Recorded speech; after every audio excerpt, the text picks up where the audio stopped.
All right, we're back. If you can't see or hear me, refresh the stream.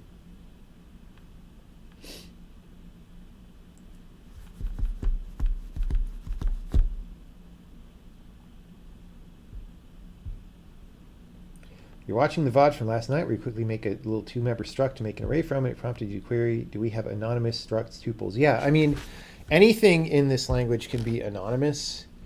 It's just you don't bind a name to it.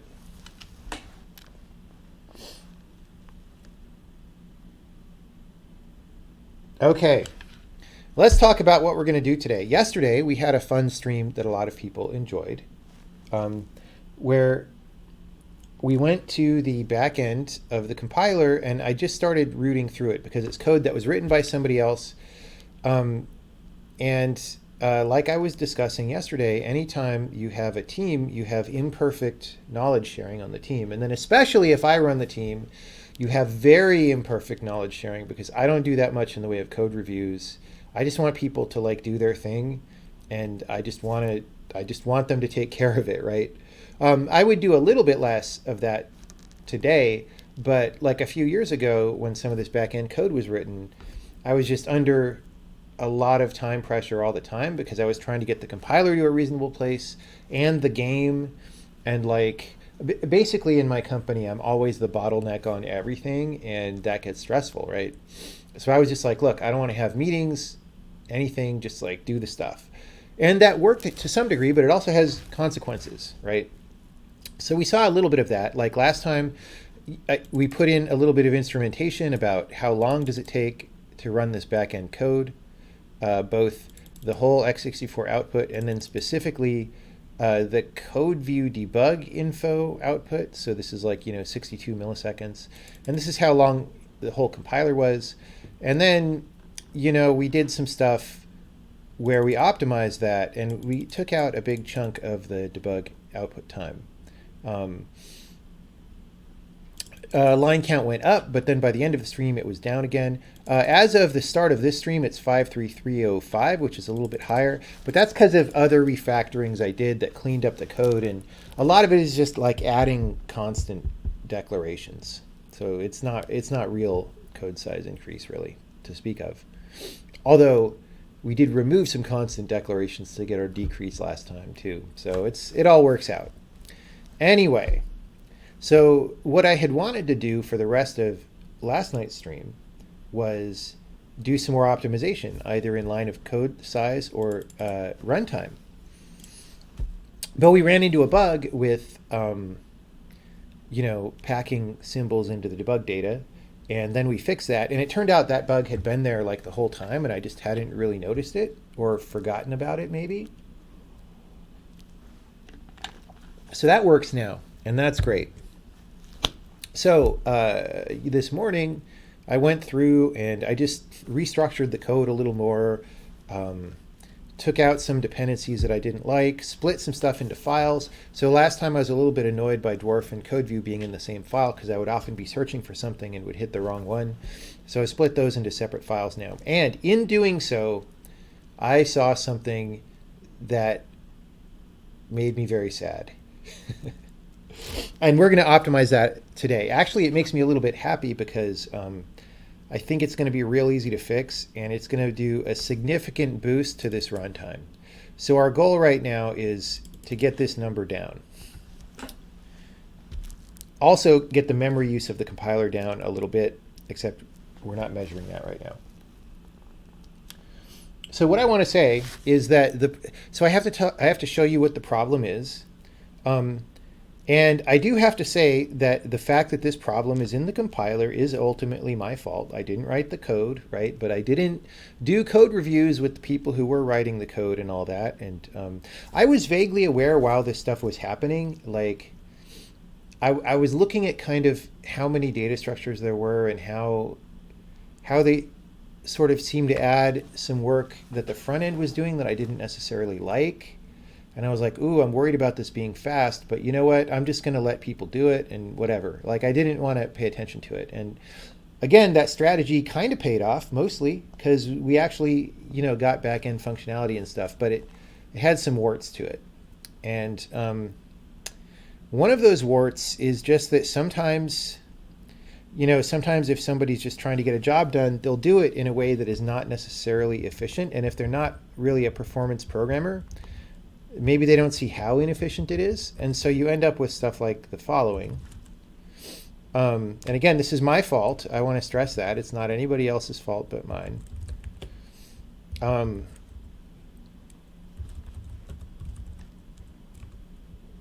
Wait. I'm hitting the wrong keys. Okay. So we have this thing called code view write compilation unit, which is the top level function that does all the code view stuff. And the first thing we need to do is build out a set of file names, because when you write debugging information for various symbols and line numbers and stuff, you give an index of what file name it is, and that's a U32. So we need to have like this dictionary of file names. And how do we do that? Well, we go through this array called ctx arrow lines, and for every single thing there, we say find or add file name. Now, both of these sound very bad to me, all right? Because what is lines, actually? It sounds like lines of code. So I'm like, wait a minute. Is there one entry in this array for every line of code in the program? So like 100,000 in the Sokoban game, like what? And so if I search for this, oh, that's a different lines. Here we go.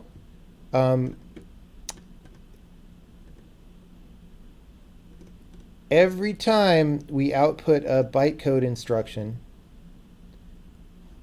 we add it to this array, the expression that the instruction is attached to. Every single time. Actually, it gets added to two arrays, because these arrays are per procedure, right? But this right here is for just a global array. Now, this is an array that starts at size 0, right? It's not a bucket array, so it expands in size every time that you grow it and just doubles its size. So it's going to be size 8, 16, 32, 64, 128, all the way up to 100,000. It's going to keep copying itself, right? Or actually more than that, right? Because this says lines, but it's really instructions. Because as far as I can tell, we should actually print, before I talk any more about this, we should print how many there are. But like,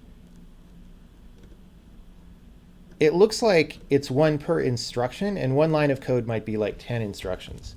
So before we go any further, let's just print something out.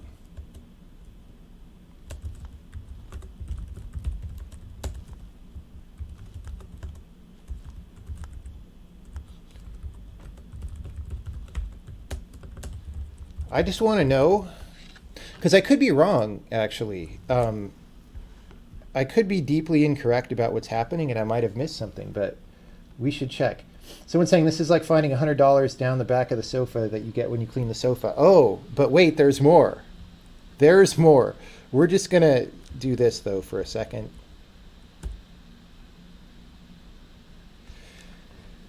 Okay, 100,000. Yeah.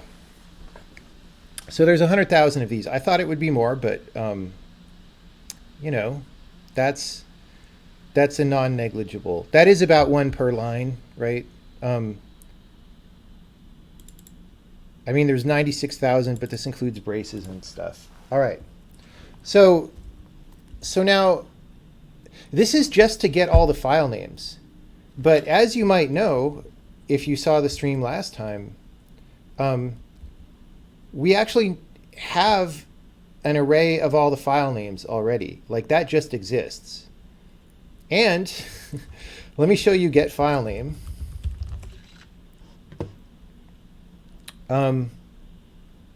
Get file name, this is an assertion that I just added, so we could remove this for a second. This get file name calls get fully pathed file name on a load info, right? This load info is the thing that's in that array already. So if you wanted to map this to a file name index, then you just walk over all the load infos, of which there's going to be like 100 instead of 100,000, right? You serialize all the file names and you store the indices on the load info or in a hash table, right? Okay. This one, fortunately, isn't doing any dynamic string generation, thank God, or that would have been crazy. Okay. So right away, this can be faster because we don't need to loop over 100,000 things. We don't need to make this array of 100,000 things. All right, so that's great. Yeah, you don't have to iterate over all lines. That's just how things were done initially. Now, again, okay, if this was your first, so if you're sitting down and you're not totally familiar with a code base, or maybe it's your own code base and you're going to program something and you're just like, I don't know the best way to do this yet. You might do something like this. Like I've done things like this before, but you need to know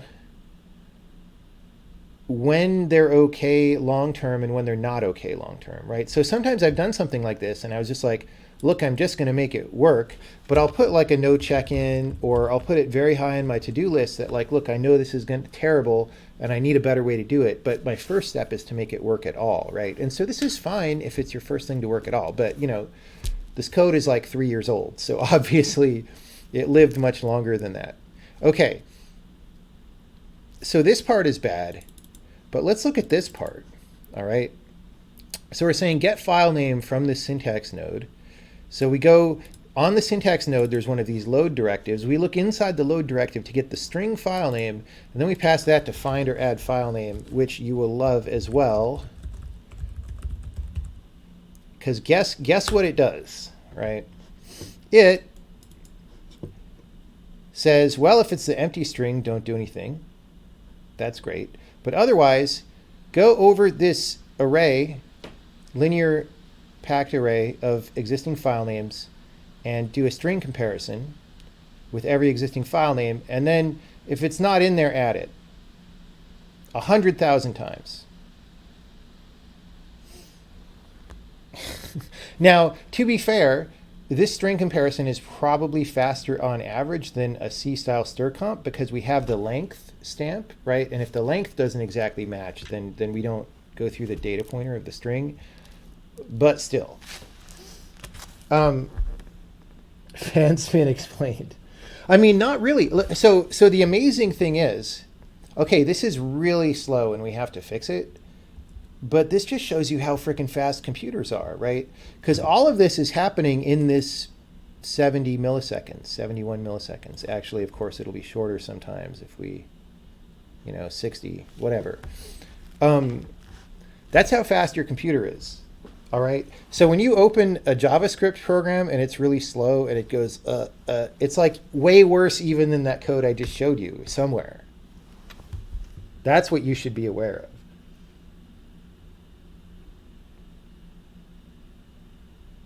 What do I think of CMake and build systems in general? I think they're terrible and have no reason to exist. I'm sure there's a rant on video about that somewhere.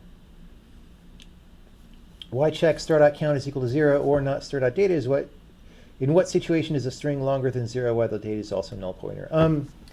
There is no situation like that. It should just be star.count. That was probably, again, someone overly defensively programming when they weren't sure what was allowed, right? Also, there was, this is a place where there's a little bit of a difference between the C++ side and the actual language side.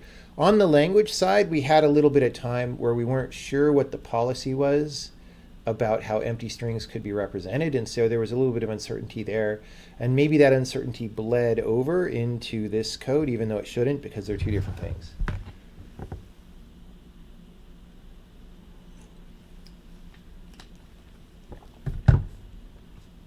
You're guessing new string is a custom string implementation. Yeah, it's just a 64-bit length and then a data pointer, right?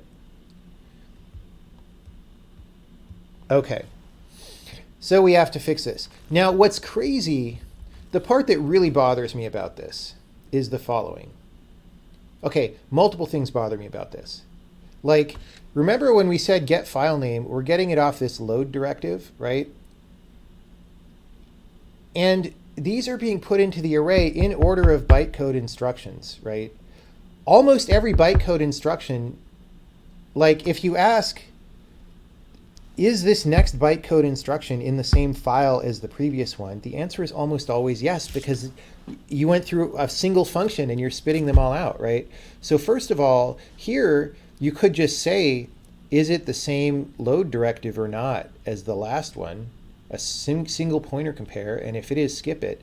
But you actually could have even done that adding these things to the array if you were going to do the array adding thing, right?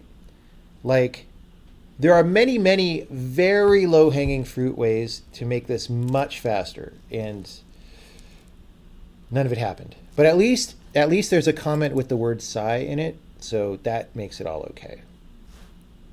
I didn't write this comment. I usually write the comments with the psis in them, but this one wasn't me. Do we have small string optimization? No.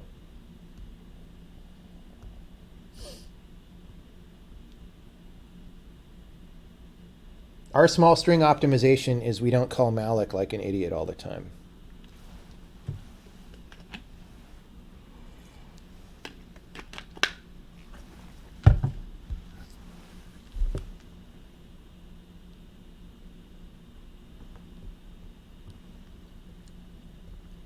All right, so again, I want to emphasize, even though I didn't write this specific code, all of this is my fault for like not giving people better advice and all that while it happened. But the good thing about all this is actually, this is one of those funny things where like the penalty, it seems bad to have had this in the code all that time, but obviously it wasn't that bad because it runs, it takes more time than I would like in a compiler that's supposed to be fast, but it runs and it works, and it's not like non-interactively slow.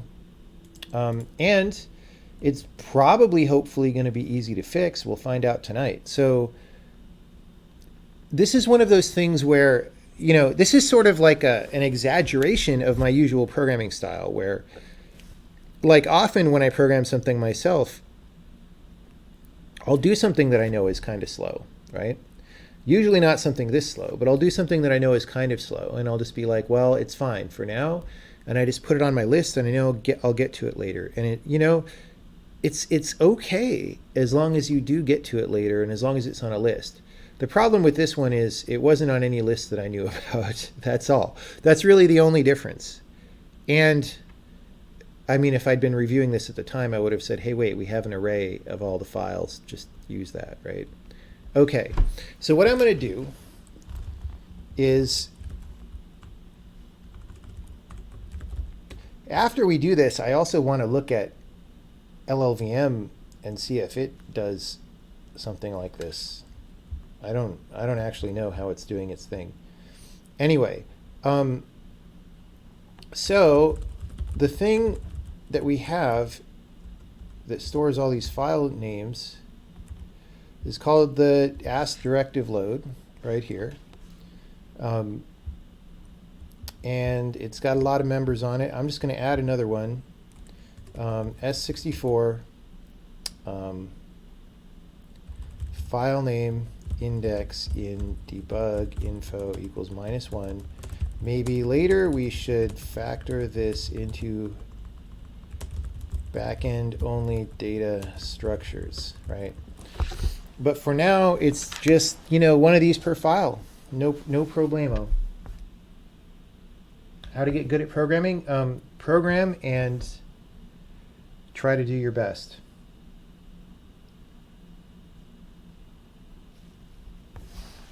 Okay, so we're going to use this thing. And instead of this CTX arrow lines, we're going to say, I'm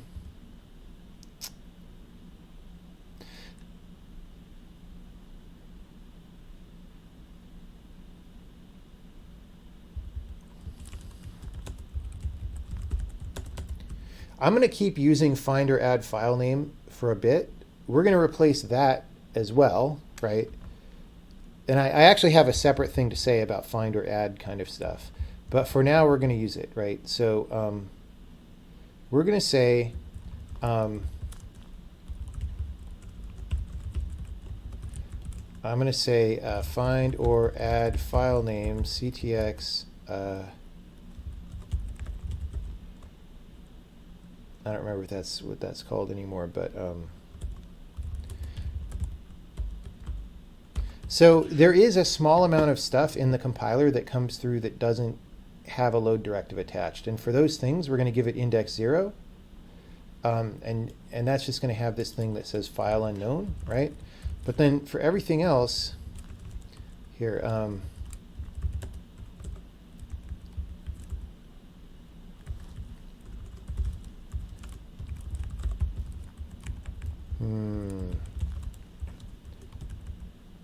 I just wanted a simple thing to copy here. I should have just typed it. Anyway, so we're gonna lock the phase mutex because that's just where this list of load directives lives. We don't really have to do this because, I mean, for various reasons, but we're doing it. And then I'm gonna say for phase load directives all. And then we're just going to do find or add file name on this. Right, and so what was get file name? It did something on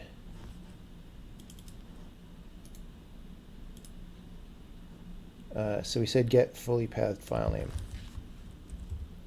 Get fully pathed file name.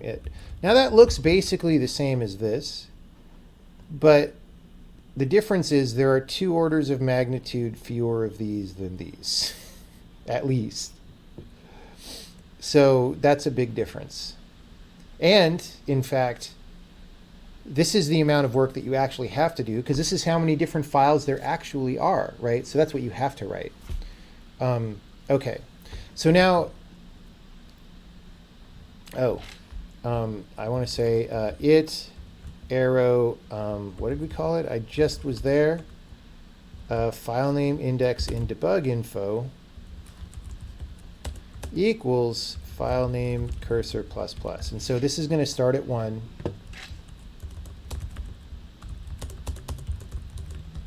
Okay, so we do that. Now,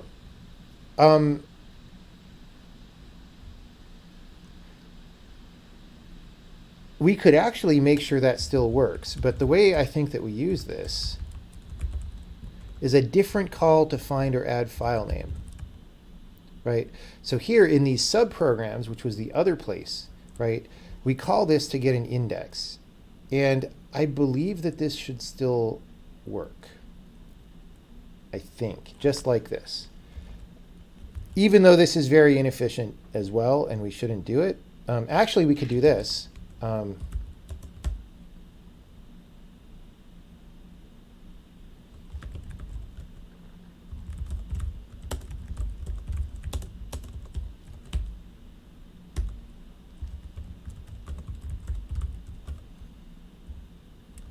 Haha, I still had it in my cut buffer. All right.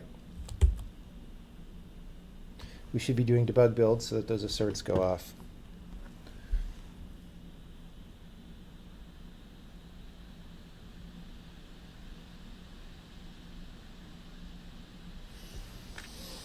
All right, well, we had some kind of a problem. What was it?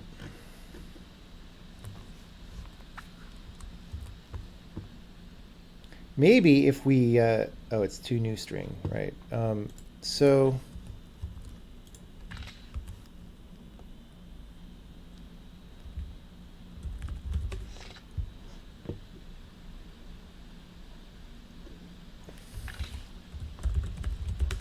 come on. Oh yeah, we could do that.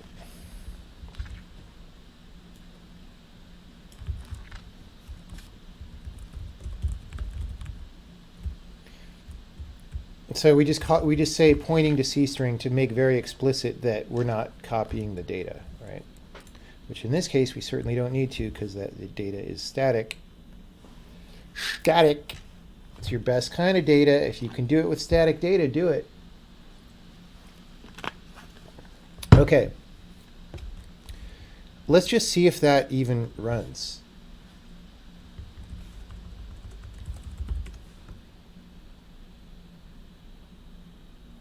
We don't actually know. This is at the very back end. Okay. Interesting.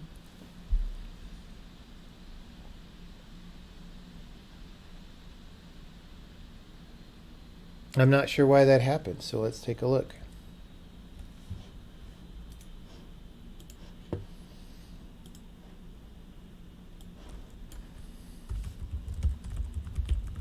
See, this is it. It always could be the case that, like, I am woefully incorrect about some perception. I've had this experience a lot of times programming where I'm all of a sudden like, oh, wait, I can't actually do that. Oh, this is terrible, right? So this could be one of those we need to see.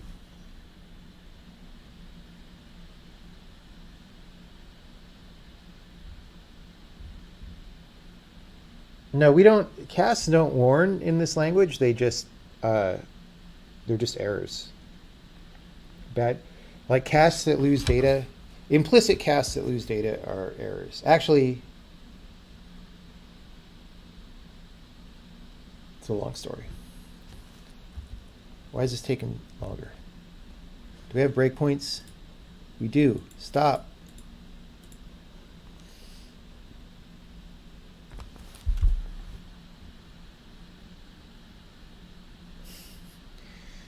Okay.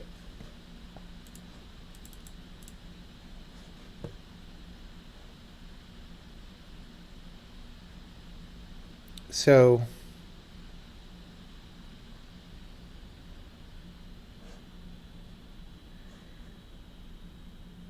this is very weird. They're neighboring indices. How many? I bet there's a lot of file names.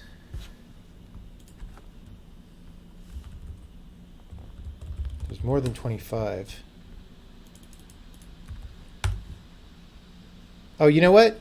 Sorry, I was being stupid because I wasn't. Remember when I assigned that index? I was counting up myself as opposed to just calling find or add file name. So wait, let's stop here because it looks to me like these numbers should be the same. But I guess if we have two load directives that had the same string name for some reason, we might desync.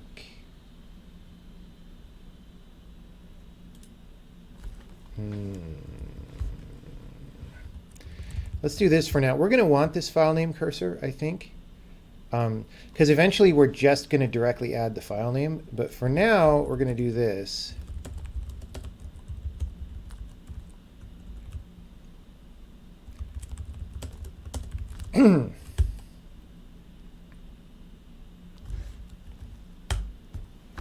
That really should work at that point, but we're making sure.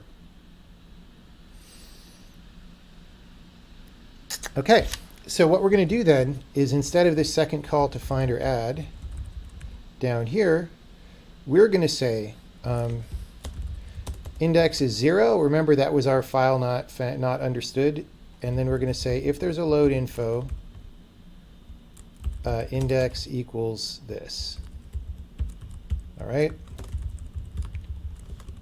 And then we ship it.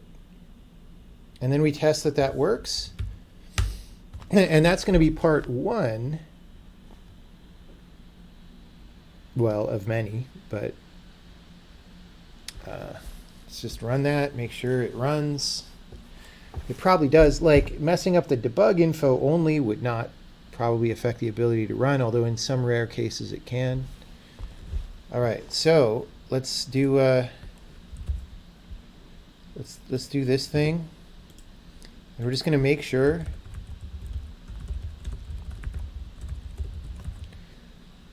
that we can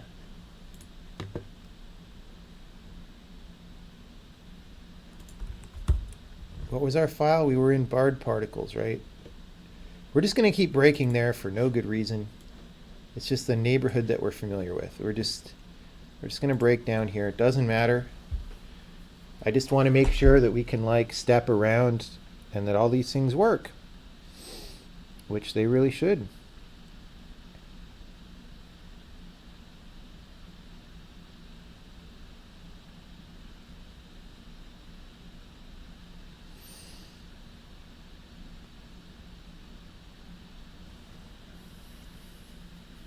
You like how Emacs is so slow that it takes literal seconds to highlight your syntax correctly when you make a block comment. I mean, yeah, dude. Welcome to modern everything. All right, so, well, we've got our stack. We've got our watch. Although that's not really... so what we would have messed up is just the correspondence between the line of code and the source code. But this looks fine to me, actually, right? Because we're in this file. If I step into random get within range, we'll go to this file. Yeah, so we didn't break it. We're fine, as far as I can tell. So that's good. So we got rid of problem number one. Problem number two is this find or add file name. Let me give you a little rant about find or add kind of things. That terminology, I didn't make this find or add file name function, but it is probably patterned after other code that I wrote somewhere, because I do use this, I call things like find or add whatever sometimes. And it's a very convenient thing to do. Because you're like, look, I want to have a canonical list of things. And so every time I see one of the things, either give me an old one or add a thing to that list, right? Now the thing is, you actually want to be very careful when you use this, because it can decrease your morale in what's going on. By which I mean the following thing. By the time we get down here, we're supposed to have done that pre-pass. We never should actually be adding a file name, right? Now, since you have this function that returns the file name index, you could sort of know that it's supposed to kind of always not add, but actually just give you an existing index. But there's nothing down here ensuring that. And somebody else who comes along and looks at the code isn't going to know, and you might not even know if you come back to it later, right? So you've created uncertainty about a situation that should be crisp, right? And sometimes, even if the situation isn't crisp, like, oh, we usually know in advance, but then sometimes we add, often it will be to your benefit to make it crisp, right? So I'm not going to go so far as to say that find or add is an anti-pattern, but because it is the right thing to do sometimes, but it's sometimes not the right thing to do. And in this case, it's definitely not the right thing to do.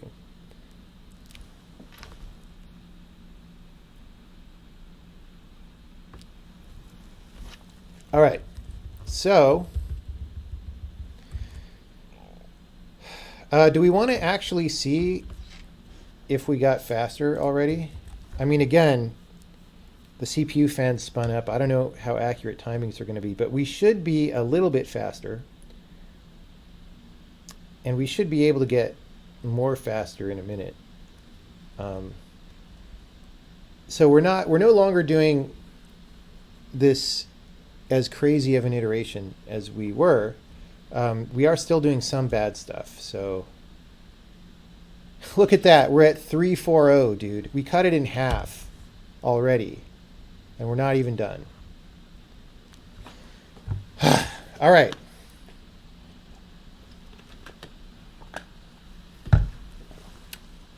What was the number before? It was, I mean, this was kind of a random. Well, we said 5.4 yesterday, but today we were seeing lots of 6 whatevers. But anyway, it's a lot lower. Did we stop filling the lines array yet? No, because we'll get to that. But we have a different thing to do first, which is a little bit, this won't be as big of a speed up. It'll be a slight speed up. But this find or add file name, like, we shouldn't be doing that at all. We should just be writing down the file name. All right. So that's here. I'm going to put a no check in here, because all this stuff that we're doing right now for code view, like Dwarf does this also. So we have to go do this on dwarf as soon as I'm done with all this, right? So we're going to put a no check in here. Whoops. But also, like all this does even is adds it to an array. It's crazy. Is there some other file names.add? Maybe there's already a 0 file name. Okay, that's a different file name. Yeah, so this is the only time. All right. So instead of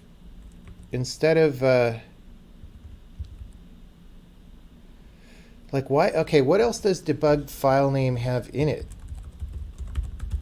Like, what is that?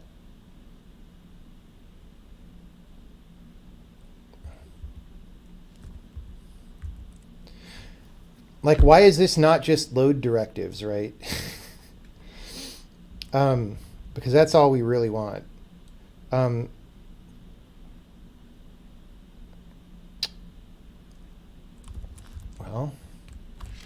let's go to the definition. Directory index, string table. We're storing it anyway on a thing. Checksum offset. Synonymous with file ID. Okay, what I'm going to do. What am I going to do?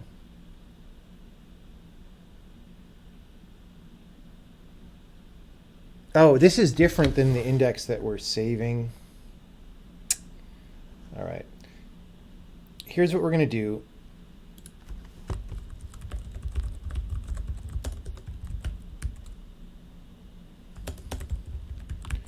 We're just going to eventually convert all of this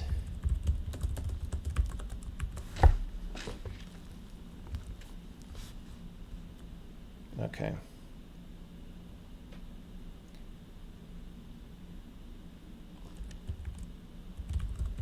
So here we're going to say debug file name.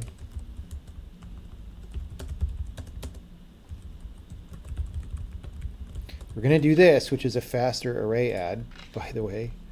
Actually, we can even go ctx file names dot reserve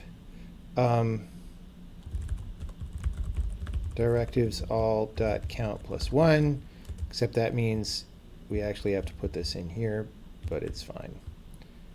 Okay, so we're just going to say that instead of keeping that separate integer index, we just say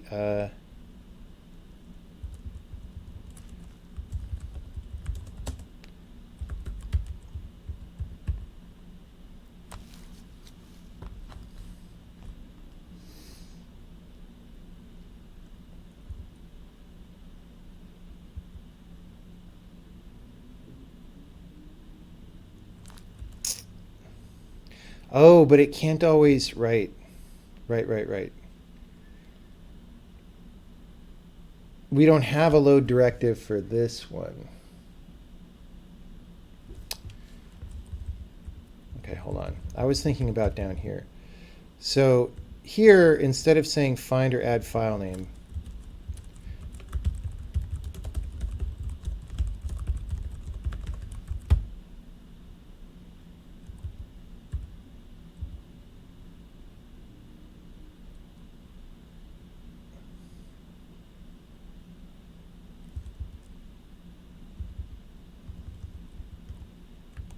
whoops, editor's being confusing.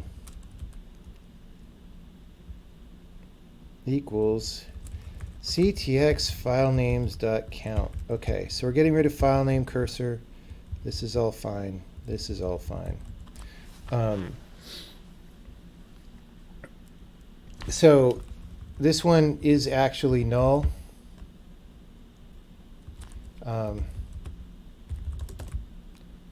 We're just going to do this.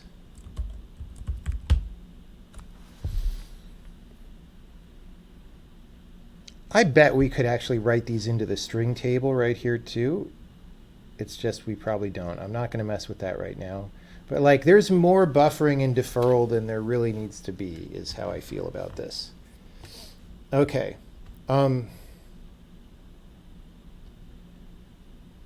It's getting a little warm in here. Let me turn off the heat.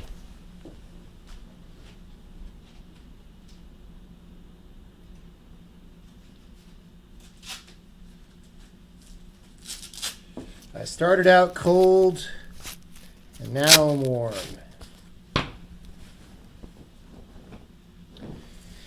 But if the fans don't spin so much because we optimized the program, then I'm going to freeze to death. All right.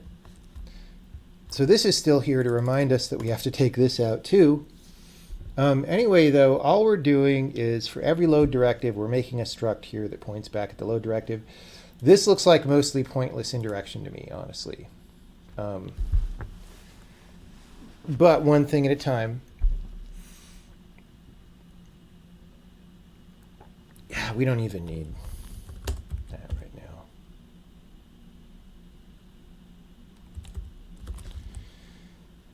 You know, it might be a good idea to put that in there later, but for now we're just going to leave it.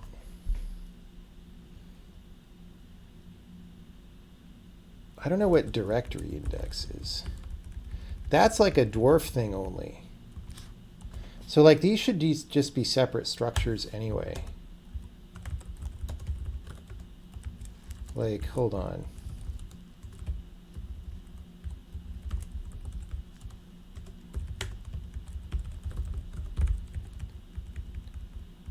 That sets it, but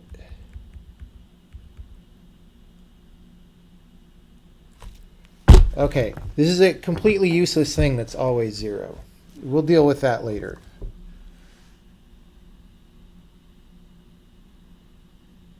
Directory index is probably for unique directory names in dwarf. Yeah, whatever. I'm not even going to worry about it. The file names that we're passing are fully pathed file names. So, all right. This is an arrow. This is an arrow. Okay. That took me a long time to do a simple thing because I was oscillating about what was the right thing to do. So hopefully this is fine. So now this find or add is only called from dwarf. So I could make it static just to make sure we don't call it.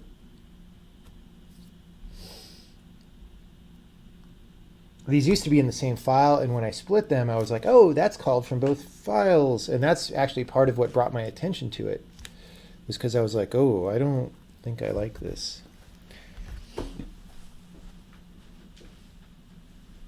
I also don't think I like how much dirt I see on the camera. I'll clean the camera, and it'll be amazing. Okay, I'm sure that's a much better picture for everybody. All right. That was release, I guess. Wow, we're back to 0.6 for no reason. That's just my laptop being really slow. Do you see it chugging like this? It's like, why is it so slow? Hold on.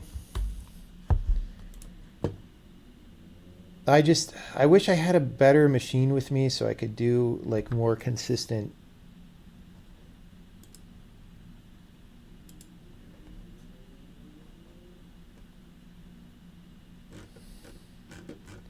Consistent timing. Let me just start closing some browser pages because that doesn't. Oh, Twitch is open. Random what guy thinks about Japan video was open. We'll leave a couple because no, we'll close everything. Close everything. Fire everything. All right. So we're back around what we were getting before. It's very noisy.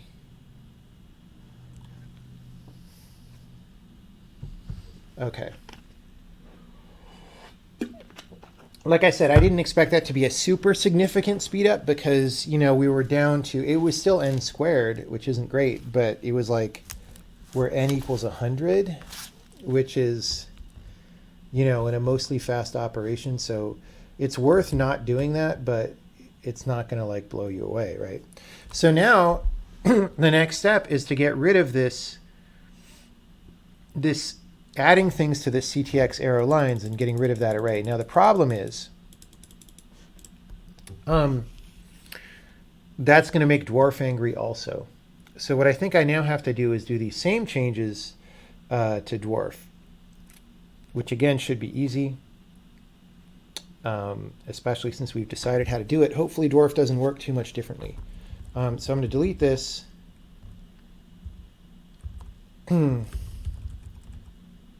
We're making this alias for file names and then not even using it. Does anyone down there use that? Yeah.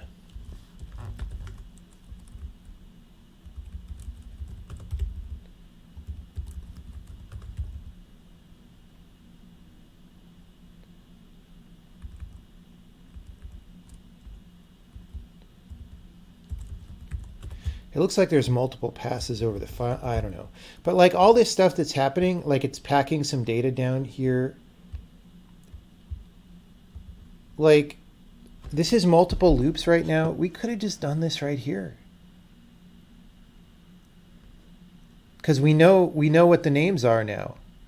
Like this shouldn't really be multiple loops, right? Like at the very least, this thing that does string processing on the thing should just do it there. And then here's where we write some, this should all just be one loop. This is,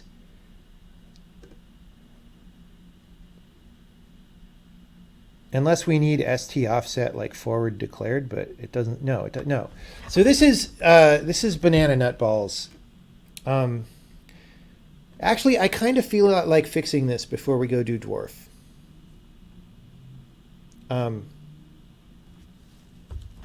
So let's put a no check in on the lines.add. Not that one. This one is going to get a no check in because we do not want that array to exist in the long term. But let's verify that we could still debug because we haven't done that in a little bit. Wait, what? Bro. Are we still compiling? Okay, so we're just going to do the same thing for a second. Have I ever considered writing a book? Sometimes. I just have a lot going on right now. I don't really have time to write a good book. I could write a terrible book very quickly.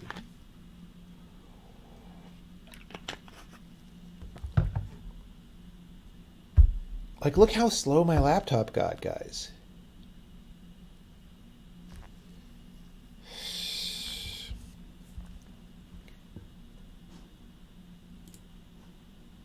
Uh-oh. Guys?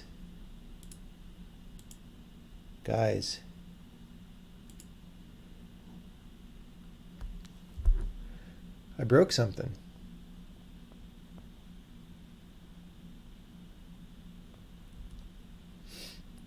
We're not breaking at the breakpoints.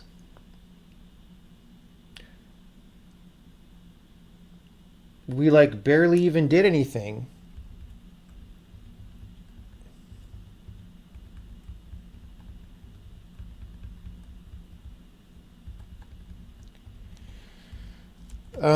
Yeah, it's got breakpoints in weird spots now. Let me just make sure that okay, we have release compiler and we do release build. I'm pretty sure I just did this, but we're just making sure.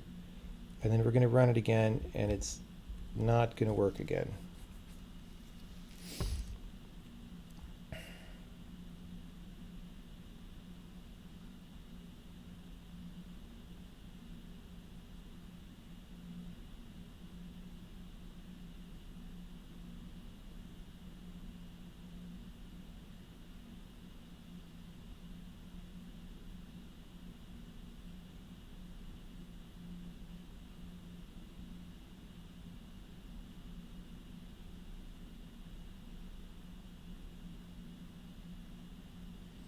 also don't know why it's taken so damn long for the game to start up. But yeah, blah.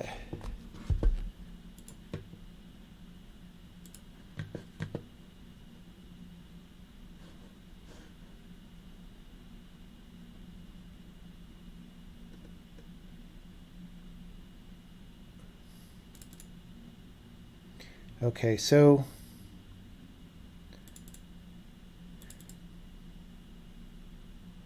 every single thing is in the wrong file. So there's something about these file indices. Did I not pay enough attention to find or add file? Like, what does it actually return?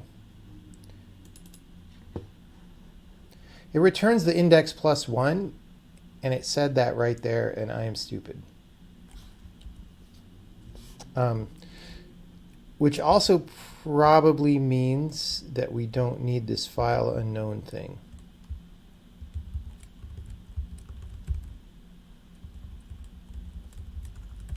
All right.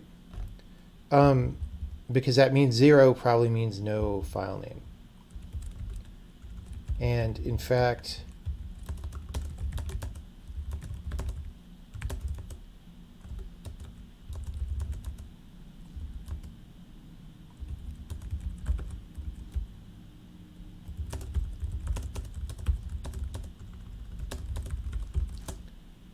so now I hope that's the only thing that's wrong.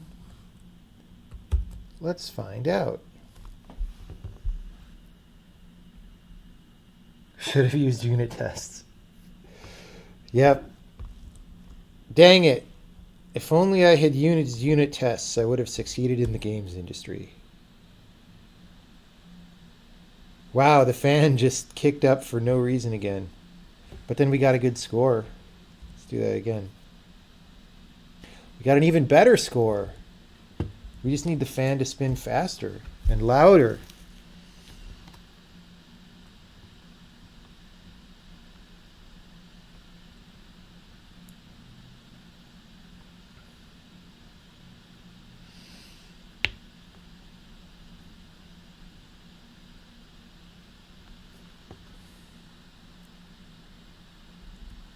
Hey, we broke at the break point.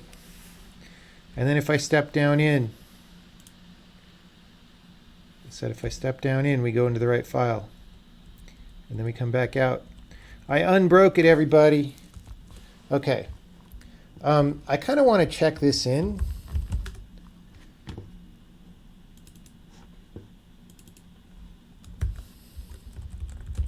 So I'm going to call these dwarf changes, and we're just going to put that on the to-do list. Actually, we decided to use the name for now. Except actually, no.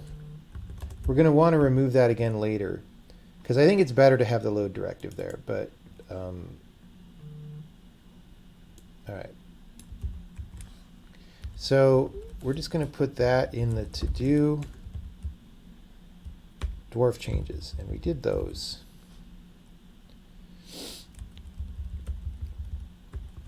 Okay.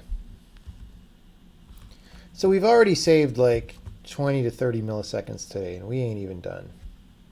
I'm going to run this on the tests real fast, which we haven't done yet. So maybe I've counted my chickens before they hatched, but we'll see.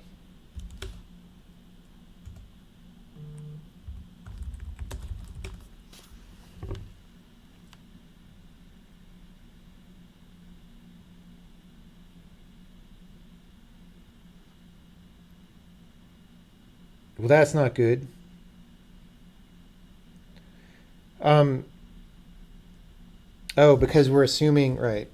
We're assuming that it was not null at this point. Hold on. Really? That's not what I thought.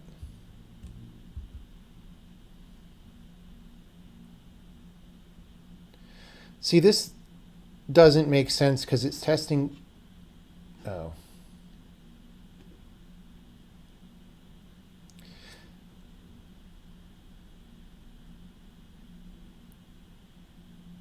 Wait, what? Okay, it's doing something here that I don't like.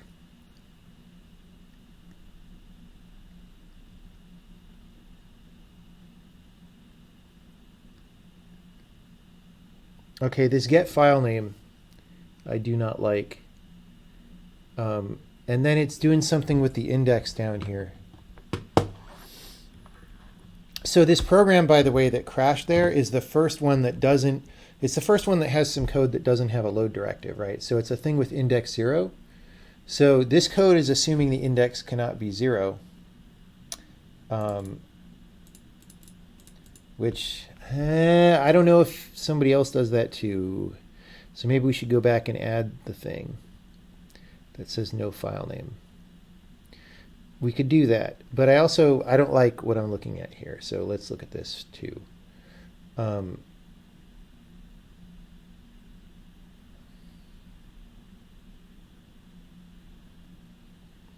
this file name string, I don't think we use anymore, right?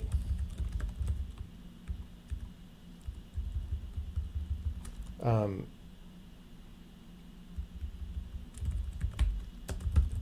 think this is really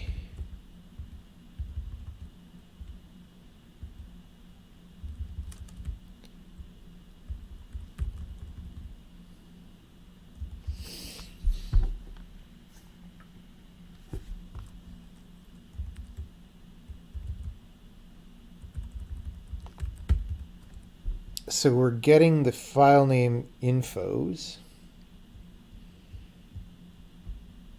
And then what is this?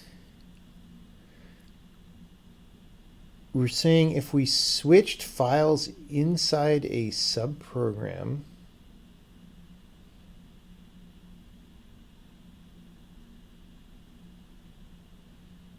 which, by the way, you could have just checked the load infos.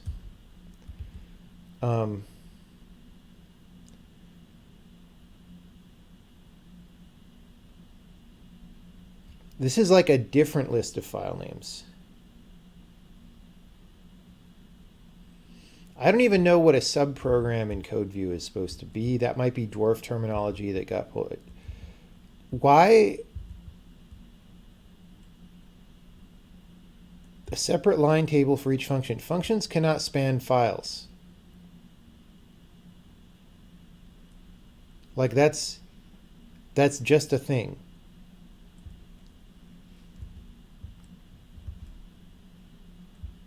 Functions cannot span files, and we already know the beginning and the end lexically. So like all of this probably can be deleted, honestly. Like what it's doing is it's going through all the lines in the subprogram.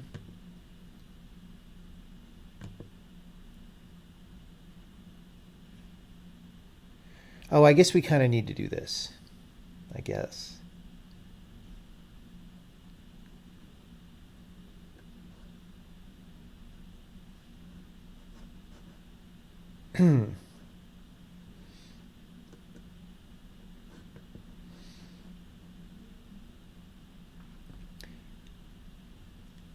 It's adding line numbers and possibly file names for everything.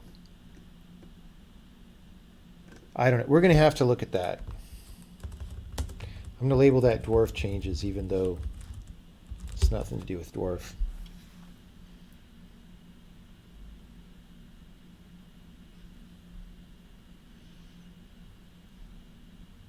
If you insert code into a function via a metaprogram, is that considered to be part of the same file? Actually, that's an interesting point. You actually could claim that those nodes came from somewhere else, although I'm not sure what our policy is going to be. I guess it's true. You could right now have a function that does span files that way. That's interesting. It's like when you put the code in from your metaprogram, you just put file and line information on every node if you want to. Okay, so let's try this again. I am definitely dying of COVID right here.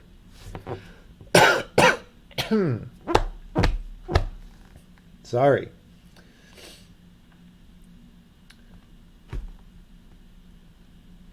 I am definitely dying of monoids in the category of endofunctors here.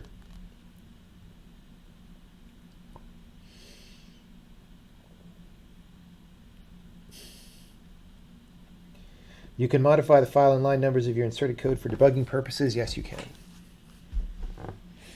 Is there something wrong with your wrist? I am wearing the Infinity Gauntlet tentatively to prevent wrist problems from really happening. Like, it's a little bit irritated, and so to prevent real problems, I just put this on just to be careful. I usually don't wear one, but just this week it's been a thing. Because I'm traveling around a lot and like working at coffee shops with weird elevations, you know, just strange deltas between chair height and table height and stuff. And that puts strain a little bit. Okay, so remove some needless busy work from code view debug output. Okay, so we want to do dwarf, but before we do that, we have to go back here and attack this some more. Let's do another line count here for a second. 53311. So we're still up a little bit. Even, like, dude, it always goes up. That said, some of these things we're going to delete. Okay. These three loops that we have here is actually not here, but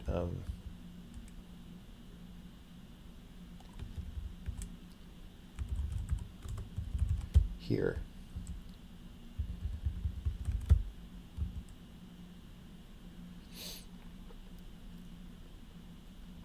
So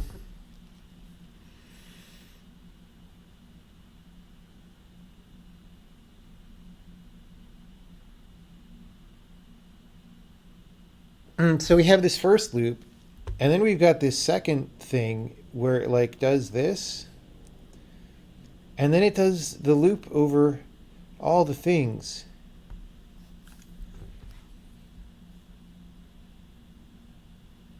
And honestly, if there is an empty file name in this list, I think we want to put it in there anyway.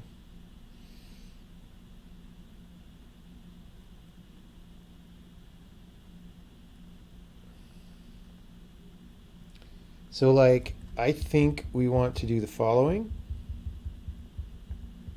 I think we want to do this. Although, okay. This is a little weird because there is some merit to not holding this mutex while we iterate this array. But actually, it can't change at this point.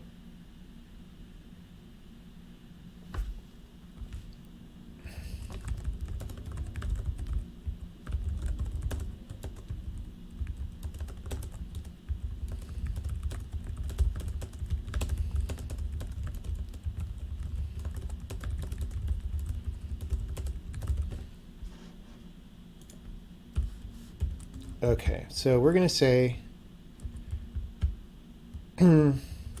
loads equals phase load directives all.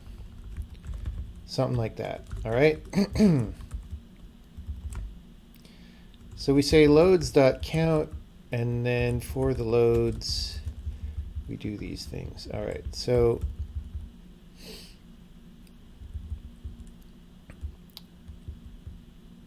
that's, at this point, just a little too trivial.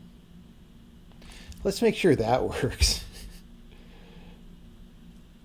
Phase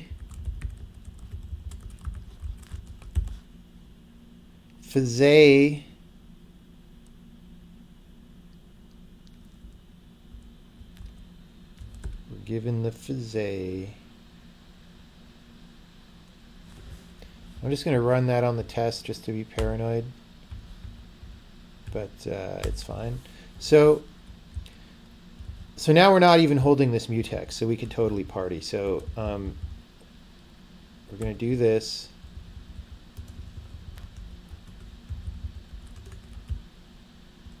We're going to add the file names.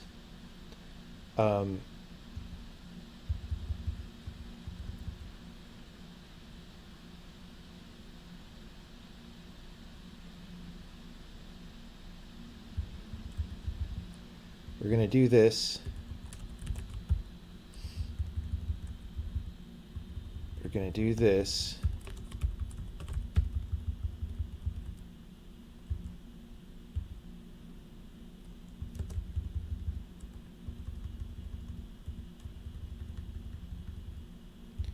Oh, this is F name, not it.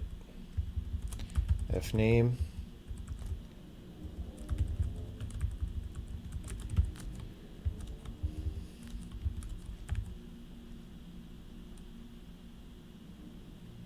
This is so silly. We convert it to do the slashes, and then we make it. Oh, God.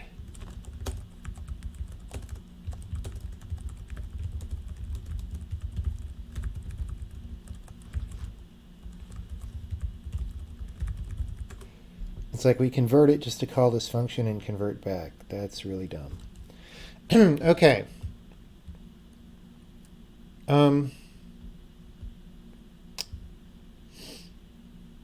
This is good to know here, though. That's good comment. Good comment. And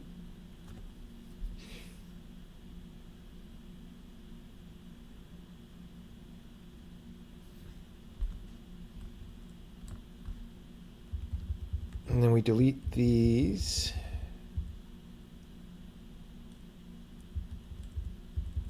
And then we do this.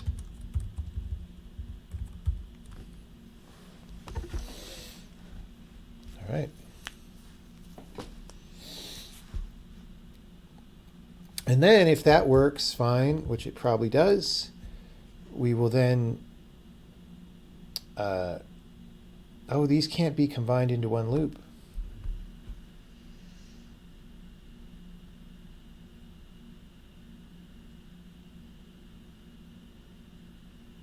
Why are we adding a file checksum section if the checksums are empty? Is that mandatory?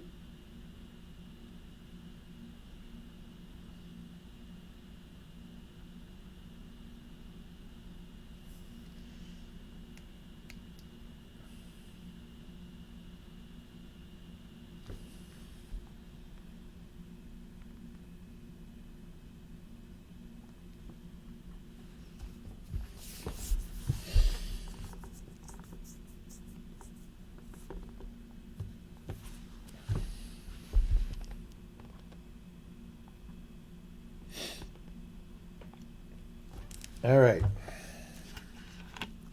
Does anyone happen to know?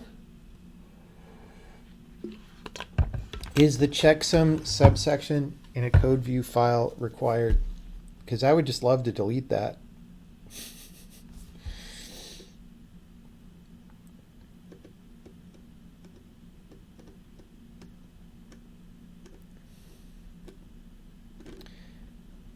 This is really weird. How there's just an extra brace and then an extra brace. Like, what is going on? This subprogram stuff is going to have to get attacked, but that might be next stream.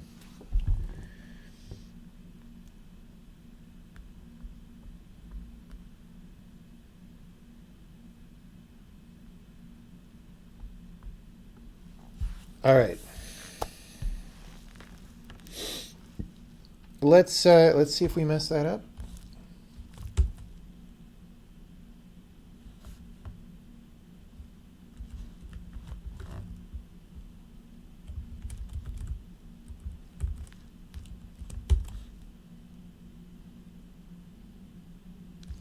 I don't even think we need that anymore.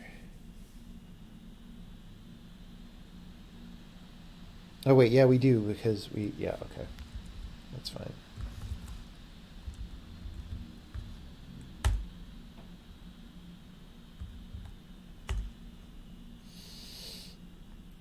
So I'm going to compile the game, and then I'm going to make sure that we can still do that. How are we doing for... Are we back down? 53307. That's a little bit smaller.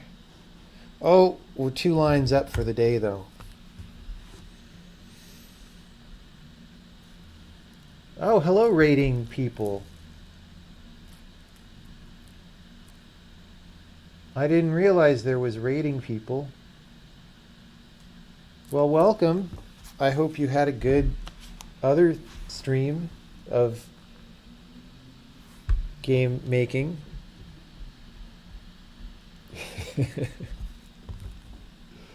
How's it going? All right, so we're going to make sure we can just step in again. Raid, raid, raid, raid, raid, raid, raid, raid, raid, raid.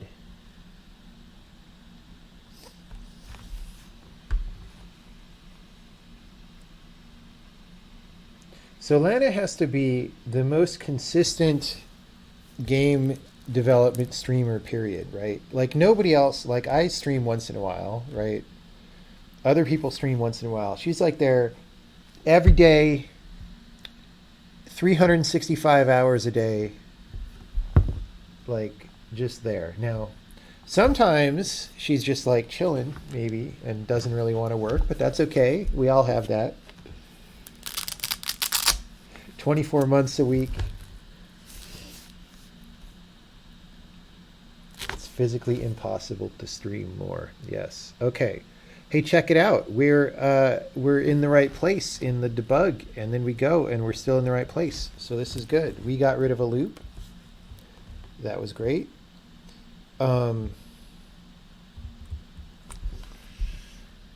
You never get distracted. Yeah, it's true. Never. 0 times have I seen distraction on her stream. 0. 0 distractions. Okay, so I think so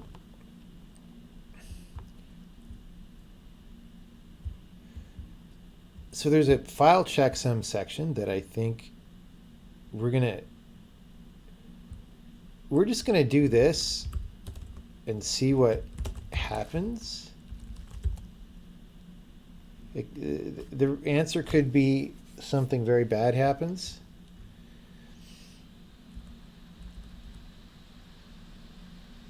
Of course, we're not even using Visual Studio right now. Okay, Remedy crashes. Good to know. Let's just leave that in there right now.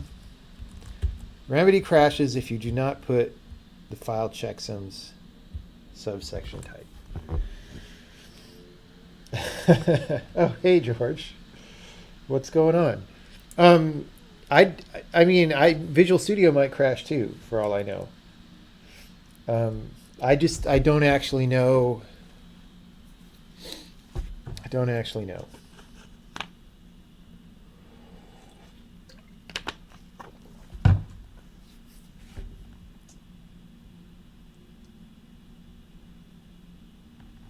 Okay. So then, let's get rid of this extra brace because that's bothering me.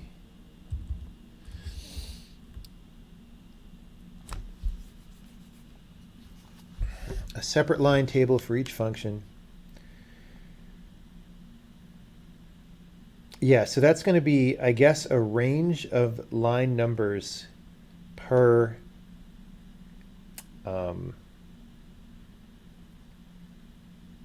per line, right?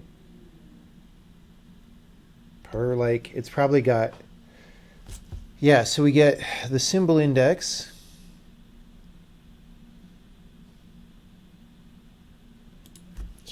Fuck you. That's good. Okay.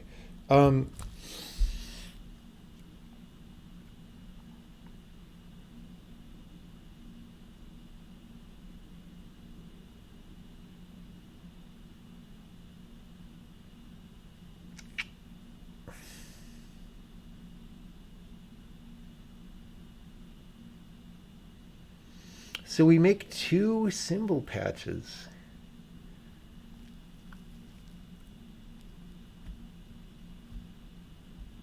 That seems inefficient. At least 2. There might be more down here. And then why?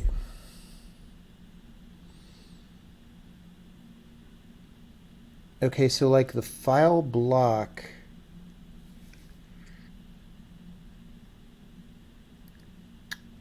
Right, there's nothing there writing a file name. It's just like, hey, are these in the same spot? All right. This is a little bit inscrutable to me, but I will understand it better. I sort of get what it's doing. And it's time for me to turn the heat back on.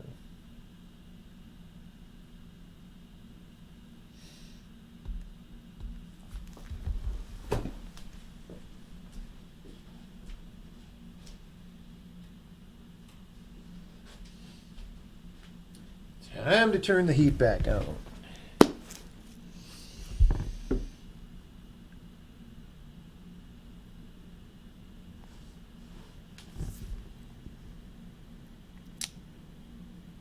All right, so my feeling is I don't want to mess with the rest of this. I think I'm happy that it's working. And I think the next step, because remember, we're still making this super inefficient array. I think all these subprogram arrays are also inefficient. And we're going to try to hit those eventually, but for now, I think we want to go attack the dwarf situation. So I'm going to check this in.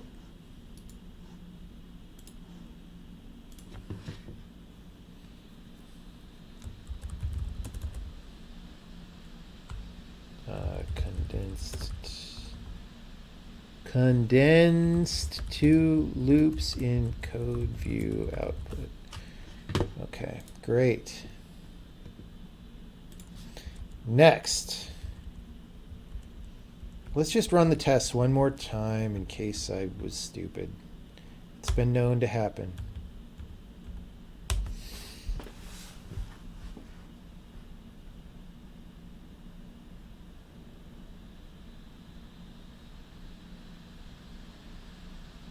Is dwarf politically correct? It's true. They're going to have to change that name. They're going to have to change it to, I don't know, something else.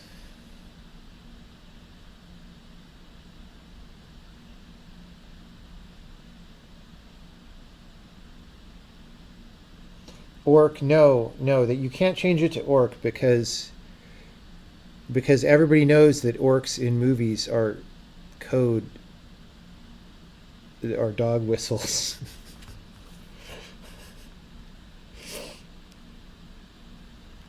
For whatever race you want to not like.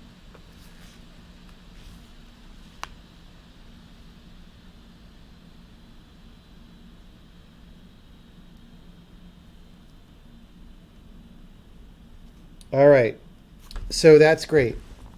Let's see what to do now. Well, I bet if we go to dwarf, okay. Well, what I really should do, if I'm being a responsible person, is I should update here in the Linux machine, right? Oh God, you're good. If I'm going to do this again. So, and it's asking me store the password unencrypted, and I'm like, no, dude, it's the most stupid thing ever.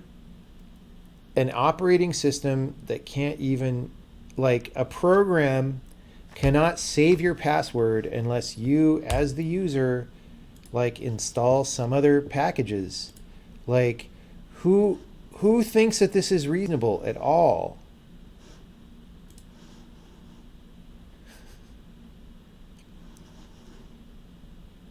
Like, just do it. Just, why isn't that just a library that you can call a function? It's so terrible.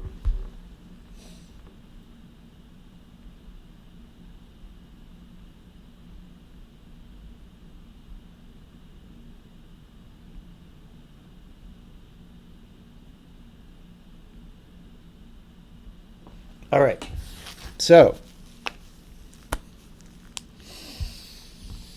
now we get to have this enjoyment of a trillion errors because I still haven't figured out what's going on there. Or a trillion warnings.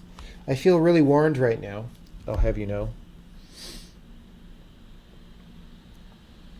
And when I tried to turn them off, it just didn't work. I don't know. I don't know why.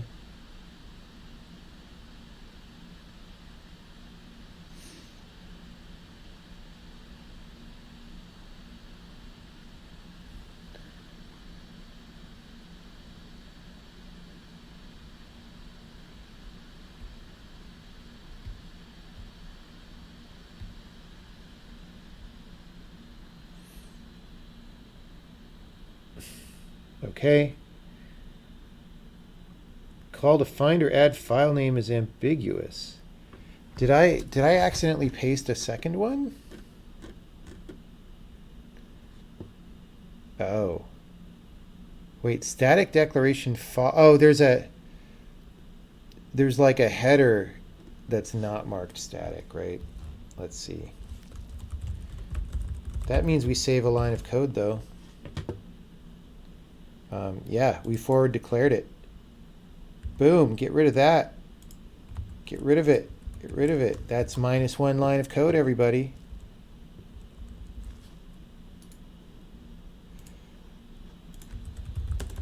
And of course, I'm going to do the stupid update it on the Linux machine again and have to type my password again.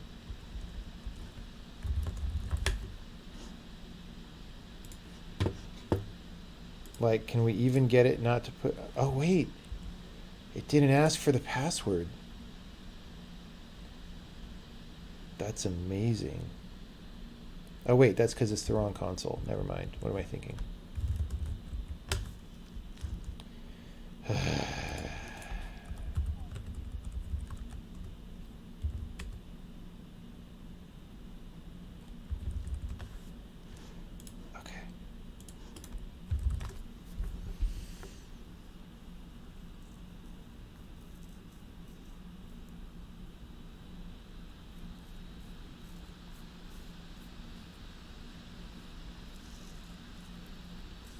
All right. So I wanted to just verify, right? Yeah, break. Hold on. No X. Oh.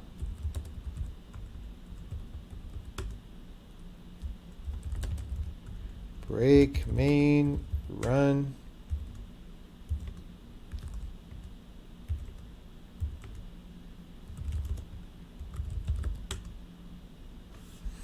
I mean, it's all working just fine. I'm sure we have a print function. Step into print. There we go. Great. So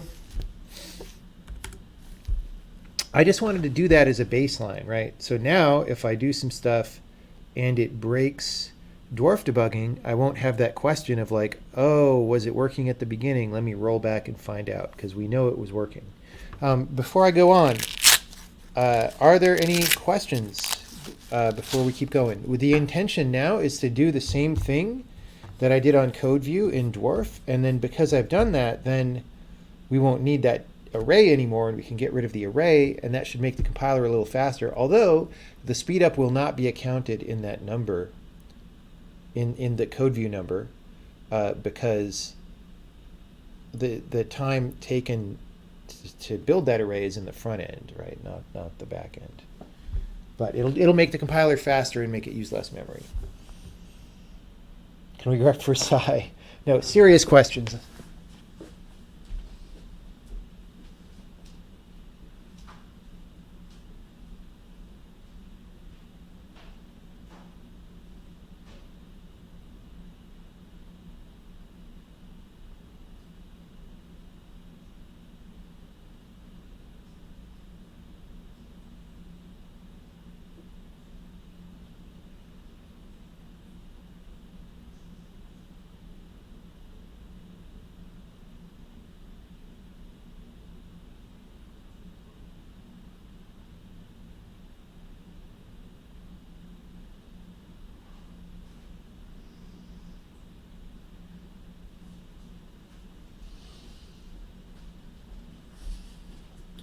Feels good to get the infinity gauntlet off my wrist sometimes. You know what I'm saying?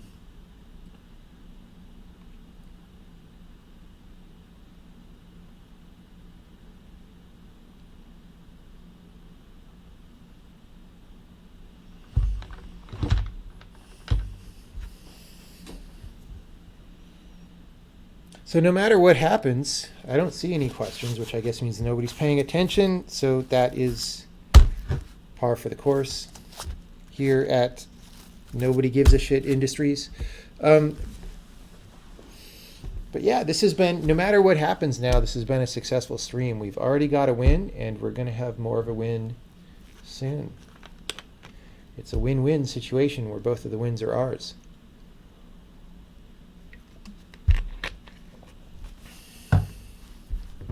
Everything is just clear. It's true. What we're doing right now is a little simple and less rocket science-y than what we do sometimes. Is the Dragon book good for learning about compilers? It's just really old. It's just really old. Andrew Appel's book is a little bit better, but I also can't super recommend it. I just don't know of any good books about how to make compilers, honestly. I'm very sad that that's the case, but it's how it is. Is there anything new since the Dragon book? Yeah, I mean, the Dragon book, the problem with it is it's mostly full of what's essentially a lot of academic bike shedding about things that don't matter. So like it'll spend a long time on lexers and parsers, and like none of that matters, guys. Or none of the stuff that they will teach you about lexers and parsers matters. They'll spend a lot of time on like syntax tree transformations, which basically nobody does. You know, so like modern compilers are just different than what they were back then. Tiger book, I don't even remember what the Tiger book is. What are all those books on the bookshelves that we used to have view on in my apartment? It's a lot of different books. What do you mean? They're the books that I kept because I liked them or wanted to read them. Yeah, Dragon book is super academic, yes. And okay, and it's not just super academic, but it's also, the problem is the early days of compilers.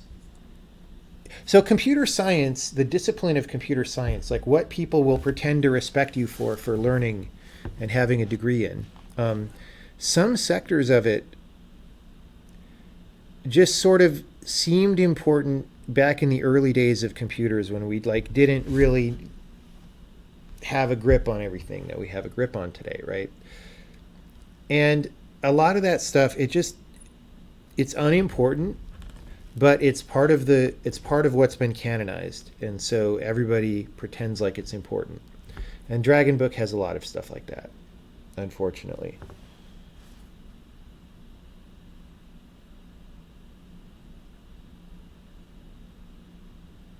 Andrew Appel has a book.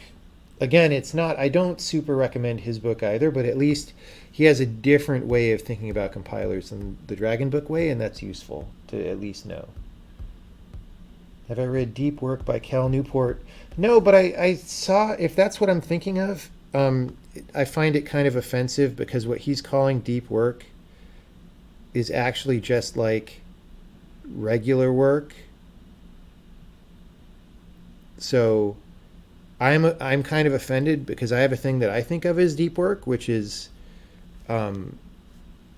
which I take much more seriously than regular work.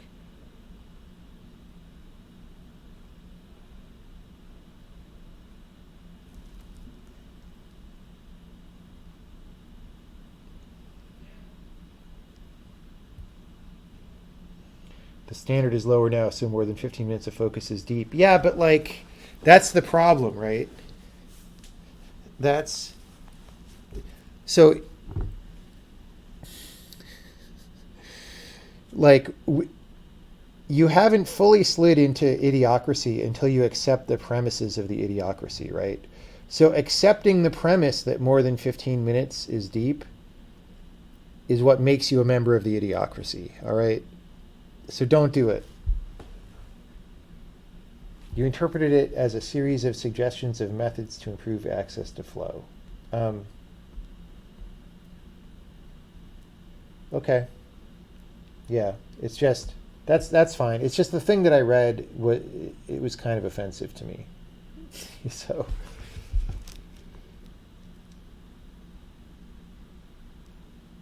17 minutes. Yeah, you need 17-minute abs. No one could ever do 18-minute abs.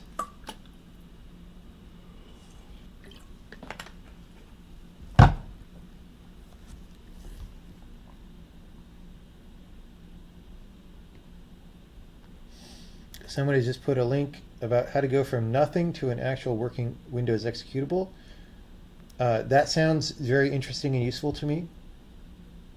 That sounds like a good resource. So you could check out that link.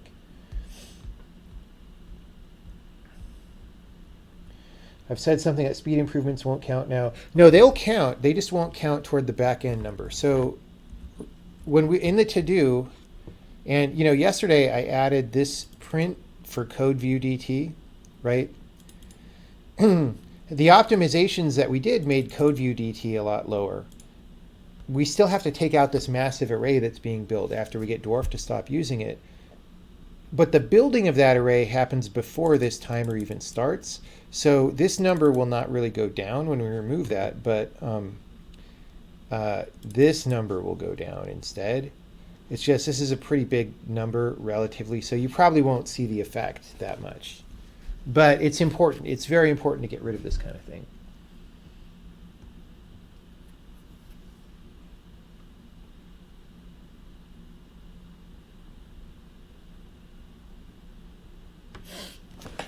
Yeah.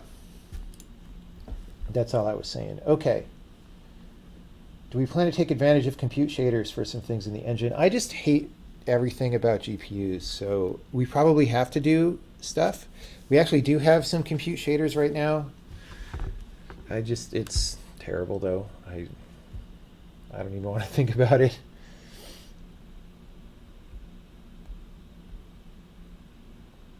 All right, so we made some gains today already. Let's do some dwarf gains now. I'm looking for CTX arrow lines. Okay, so here's a loop. Let's see what it does. It's doing find or add file name again for all of these.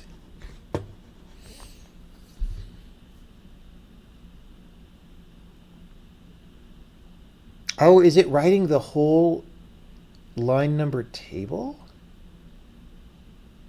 here? Okay, so this is writing the line number table. This one doesn't have a prepass. So what we would do here,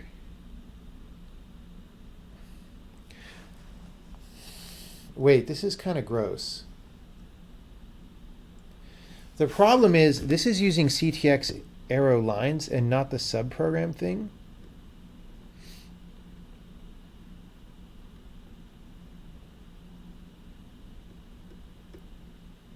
Wait, no.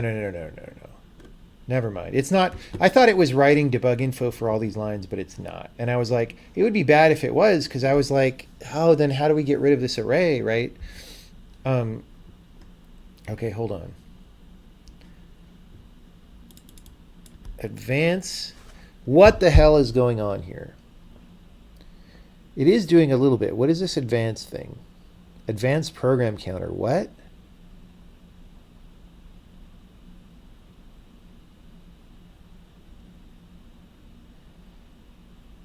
I mean, okay, we are definitely adding 2 bytes or 3 bytes. Wait, no. Oh, no. This is only, see, advance is non-zero if we added something. And that's only if this added some, oh God, what a garbage. So,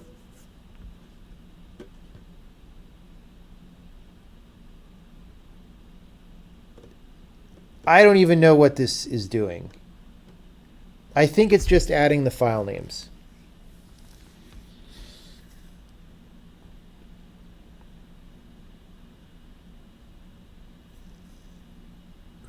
Except I don't, this current line is equal to get line number. That bothers me. But, okay, while we're at the same file and line, we just keep looping, which is a shortcut that I was talking about could have happened, or something like that could have happened in the code view, but didn't. You know this stuff. Oh, okay. So we were writing the dwarf prologue, or no, wait. Oh God. I don't like what I'm seeing, because this is like, so the it is the actual syntax tree node, and so these flags like snuck into the front end, which I really don't like. Like none of this is good right here.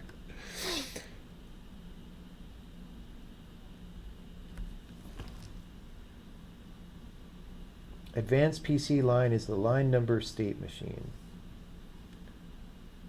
But like, why, if we have all these subprogram arrays for all the functions, why are we doing a global thing on every single frickin' thing right here? Like, what is that about?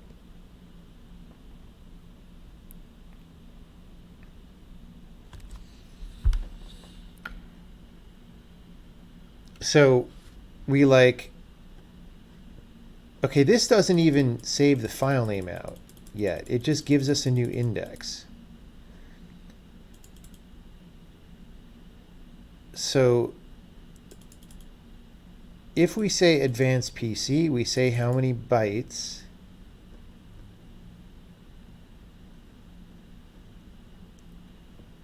And then maybe we say set file if it's a different file.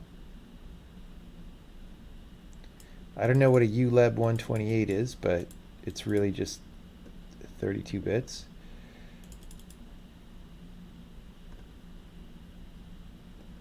Okay. And then if we have a syntax tree node, we get the line number. Oh, this is even if we're in the same file. We say the lines.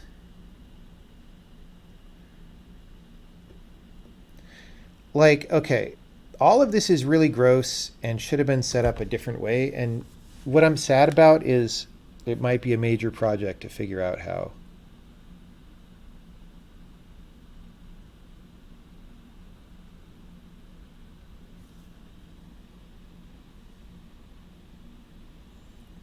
Dwarf does line number tables per compilation unit, not subprogram, so you only do one. File names go in the header. Right, okay, so this is writing out the whole compilation unit. All right, so in a sense that's good because it's faster, but like, what is all this? Like, we're doing something with subprograms here.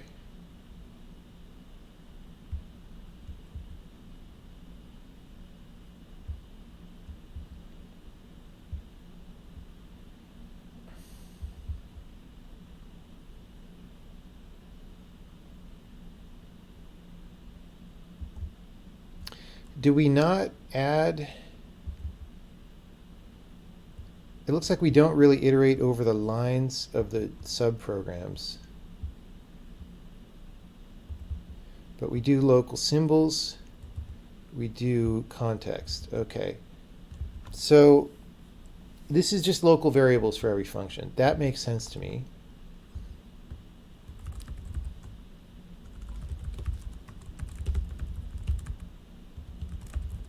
Wait.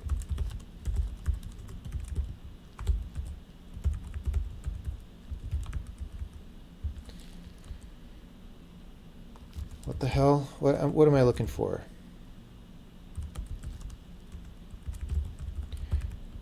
What I'm thinking is we're actually going to want to iterate over all the subprograms and then just do the same logic we were just doing, probably.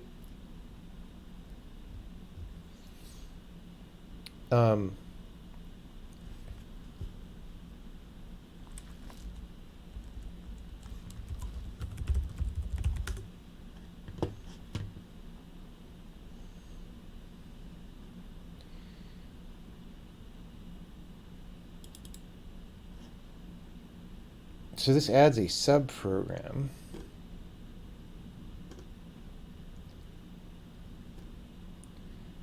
Okay. See, this stuff, it's like, it's just throwing these flags on these things when it's putting them in there. So like instead of putting these flags and requiring you to have everything, we could have just put the start and end information like somewhere else. And what's annoying me is now I'm going to have to do this, and it's non-trivial. I mean, it's not hard, but it's just the kind of thing that's going to break. And like, why wasn't it done right the first time? Because this is bananas. This is crazy bananas way to do it.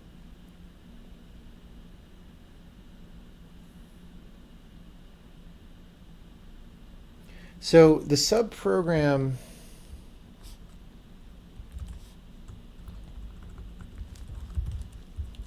Wait.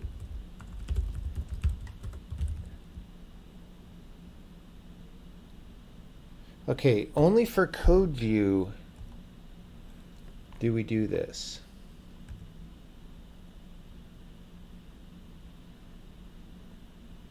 Except here,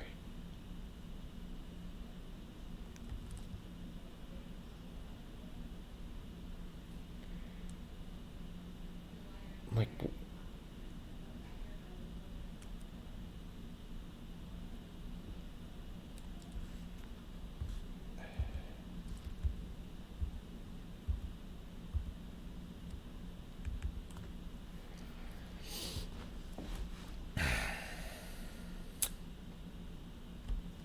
okay, I need to just start a cleanup effort here, right? Is this the only file that sets these? Yes. Okay. This is a terrible way to do it, because we're like outputting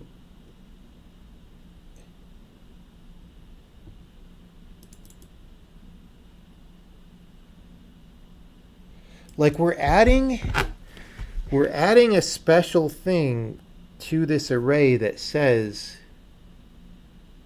prologue end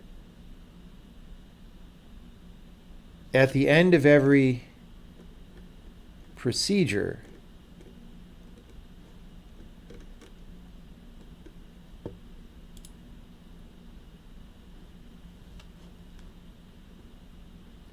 Like, why don't we just have an array of the procedures instead of an array of every expression? But then also, this is weird. Okay, so prologue is like, that's just the arguments or whatever, because we haven't actually emitted the things, right?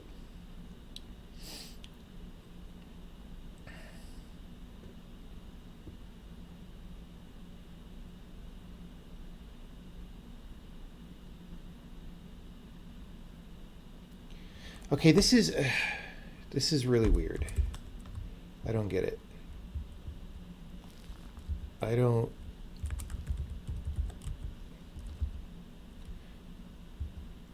Like, again, this is this global line list, but this one that we were looking at, where we actually set this flag. Oh, no, right. Okay, we add it to both. We add it to both. This is really weird, guys, because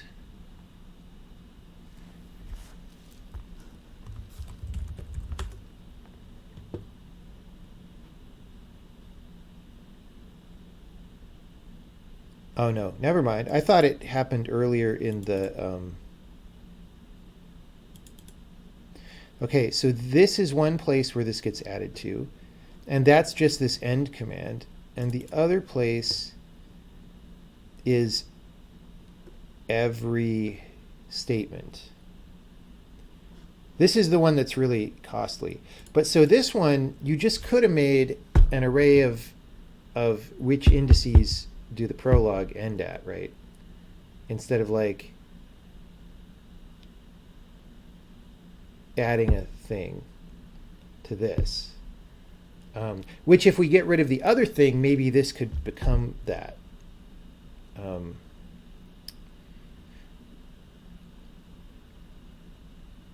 So the plan that's forming in my head is that instead of just iterating over this array, we iterate over all the subprograms anyway, because they should have all these lines in them, right? Just change the iteration. And then later we'll deal with the fact that the subprograms are so inefficient, but that's like a different battle, right?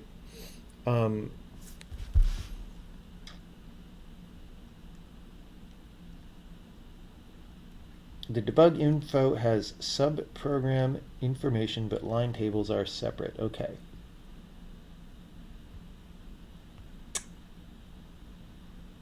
So,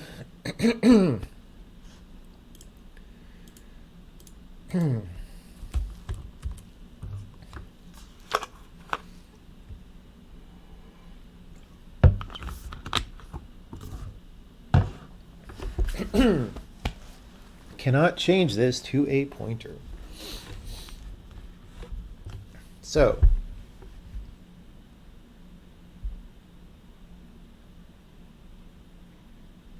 what are we doing? I'm going to tear this up and I'm going to break it terribly, and then I'm going to fix it and it's going to be amazing.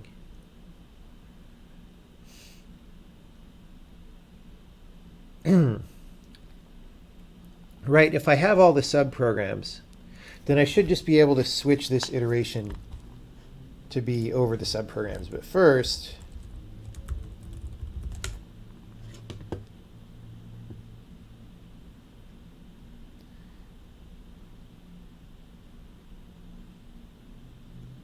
so there is no prologue begin. Oh, epilogue begin.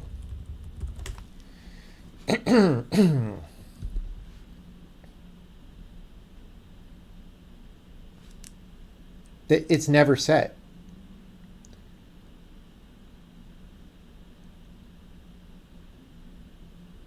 Unless this is ORed with some other constant. So that we just don't have epilogues. What's an epilogue?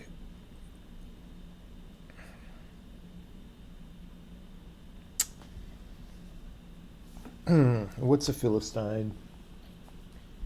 It's just like a really dirty person.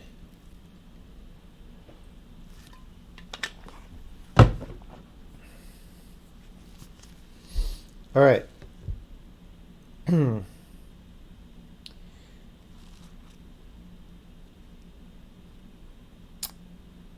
We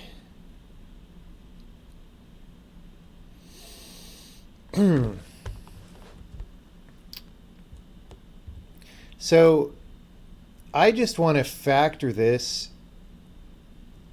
into another function, right? I want to say so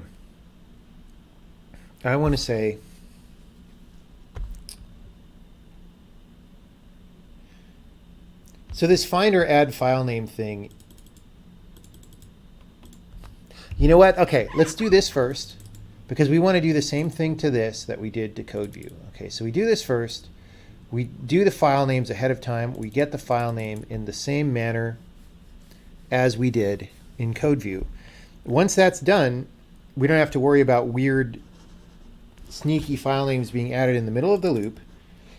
Once that's done and it works, then I can factor the body of this loop out into a separate function, right? And then these local variables that it sets will make a little state struct. And we'll just call that function with that state struct for everything here, but leave it the same otherwise, right? If that works, we check it in. Then, instead of iterating over all the lines, we just do like a 2D loop where we go over all the subprograms and go over every line in every subprogram. All right? And that should be the same, hopefully. It might be different for some reason, but it looks to me like it's a mostly or entirely redundant copy of the data. So if that works, then we can get rid of CTX arrow lines completely, and we're a little bit happier. And then, like I said, the subprograms themselves, all that seems very inefficient to me as well, but at least we have one giant inefficient thing instead of two giant inefficient things, which is a win.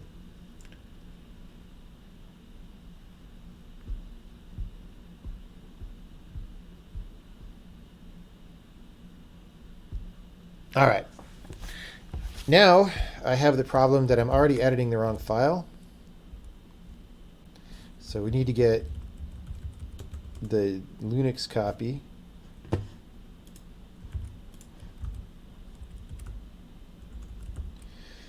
No.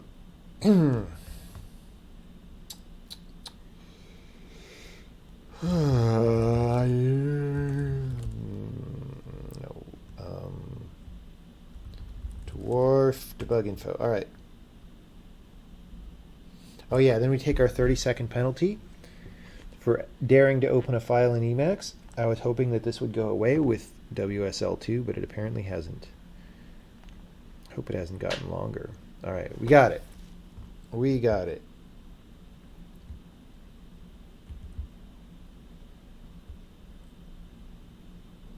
Ugh. I thought I got rid of all the LLVMs. I need to put that on the list to get rid of, but we're not gonna do it now. Okay. Yuck.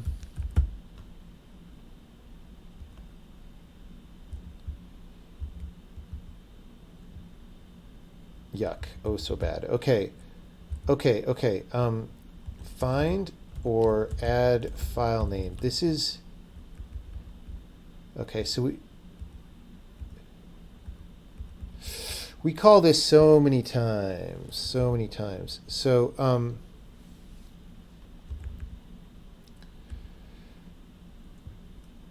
we're going to do the thing like we did with code view, where first we do the file name loop in the beginning, right? And then everybody else still calls find or add file name, and then we're going to convert those one at a time.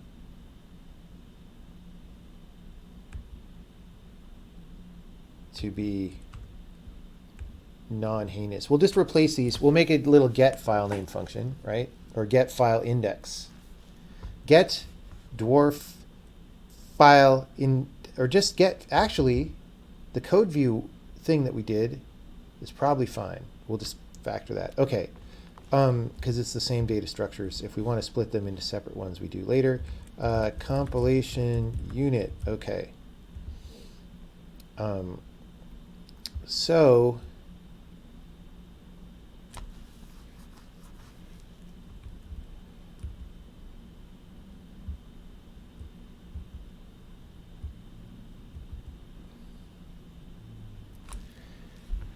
like, what's in here? What's in CTX declarations? Oh, these are all the global variables. I mean, this also is another slow. That's another. It's not as big as obviously every bytecode instruction, but that's going to be a moderately big array that's again redundant and doesn't need to exist. Okay. So for all the subprograms, we do that. So where is this other thing? Let's figure out when this gets called. We just need the file name setup to happen before. So let's write line number program. Doesn't even, okay. Is it here? No. Is it in obj writer? Yes. So we call write line number program.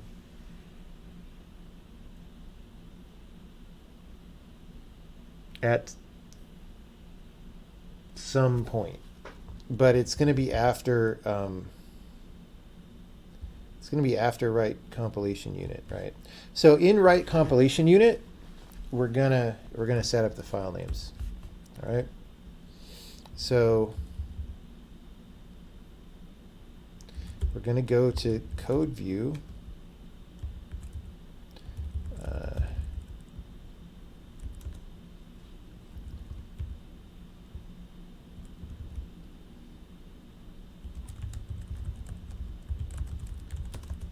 All right.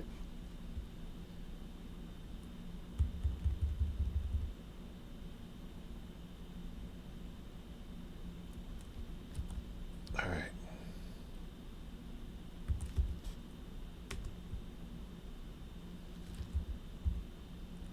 So at write compilation unit, You know, we could even do this first. We don't care. Honey Badger don't care.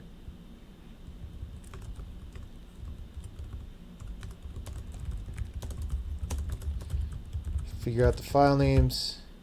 We're going to get that. We're not going to do this code view stuff. We're going to do this. And then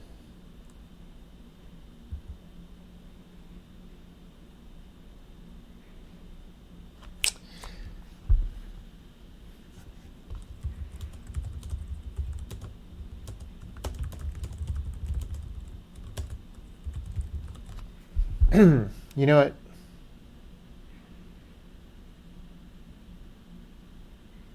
We actually should reverse this. This is bad news bears. If we're going to use the same data structure in both things. But anyway, this is all we're going to do right here.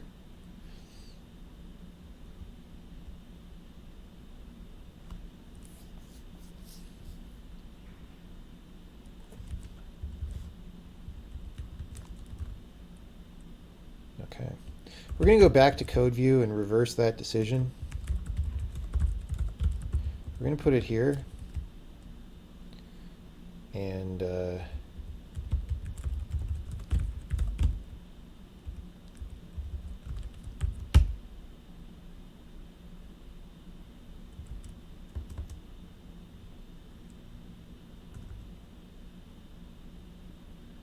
okay, this is ridiculous, guys. And then we subtract 1. And that's the only place. Okay. See, I'm glad we went back and looked at that. This is literally the only time this variable is used. And we can just do this. Continue. Right?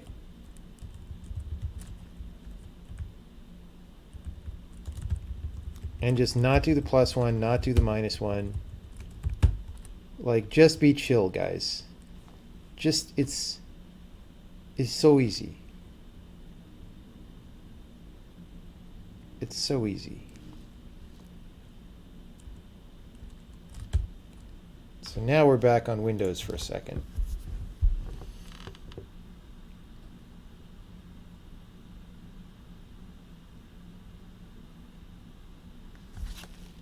Yeah, Honey Badger will fight some bad news bears all day, dude. Honey Badger.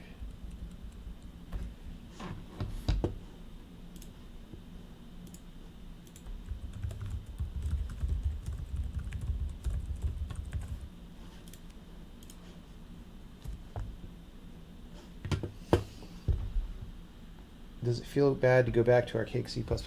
Not too bad, because I do it pretty often. Like, I work on the compiler pretty often. I don't prefer it by any means.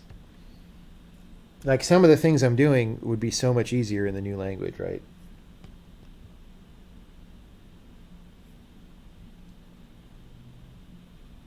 The loop to output the line tables must iterate in output program instruction address order. So the instruction pointer could only go forward. That is useful information. I don't think it's too hard. We're just going to sort. We're going to queue sort the lambdas, right, before we iterate. That's fine. But that is good. That is good. I wouldn't have known that, and I would have caused problems. That would have been very annoying to deal with. Let's test our breakpoint here. Dude, my laptop is lagging. I feel like it's in a Facebook data center.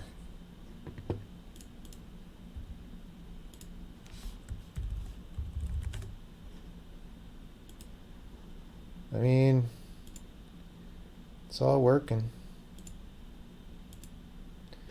Look, there's our newly fixed particle source with all the members and not just like 3 of them like we were seeing yesterday. We could look at the entity, could look at the undoable data. Oh yeah. Oh yeah, okay, great.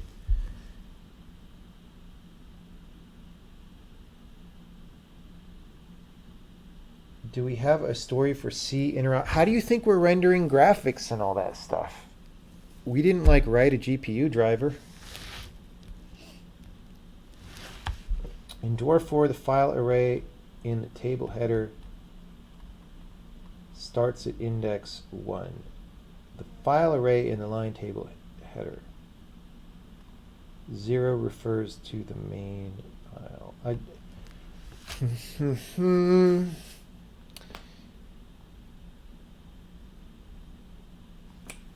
I'm sure it's going to be no problem.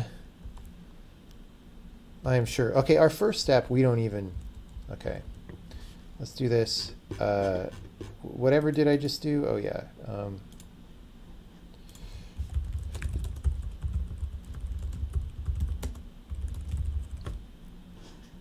Glad we hit that extra one. We're no longer plus oneing, just to minus one. All right, so here, we're doing this. We're reserving. We're putting the name, and like that's it. So again, these data structures kind of seem like useless intermediaries for me, but we're going to go with it for now, just to keep it. And that's it. I just want to make sure that this doesn't screw up the program. What should happen is everyone else is calling find or create file name, and they should just get those file names that we registered in the beginning, and otherwise it should be exactly as normal, right?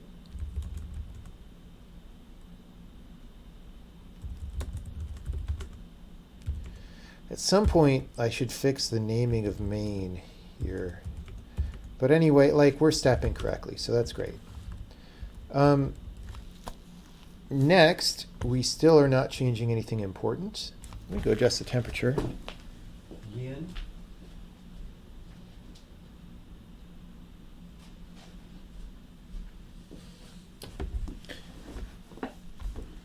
Oh, yeah. So we're going to look for our CTX lines. We're still not going to change that part. But what we're going to do here is we're going to say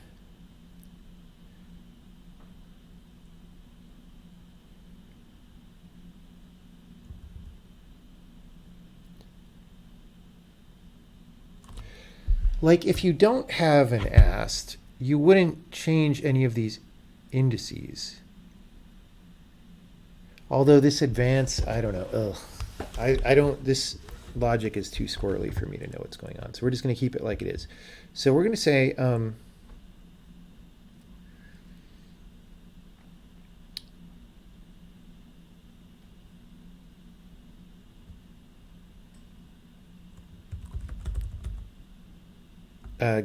get file index from ast. All right. What is that? Inline U32 get file index takes an expression, and we're going to say if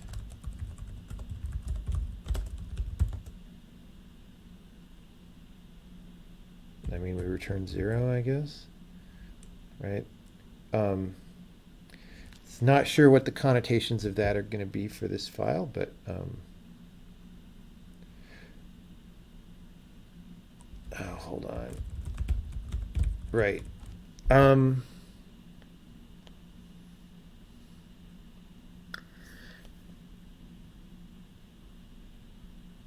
This is a little bit weird.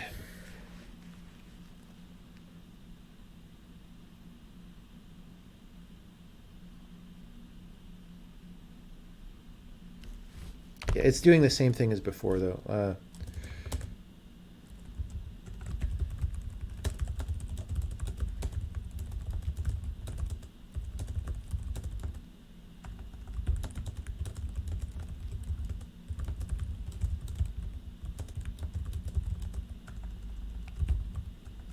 This is just something we're going to have to get more serious about later. Assert, expr, load, info, what was it called? File name, index, and debug info. So we want to make sure this was set. which it has been. We just return that. So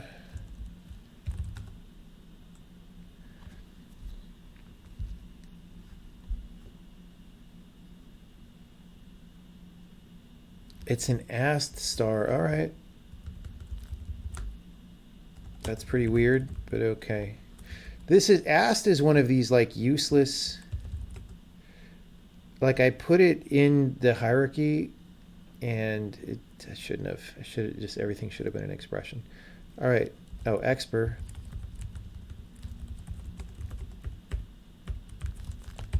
It's just, you know, sometimes you got middlemen you don't need. That's all.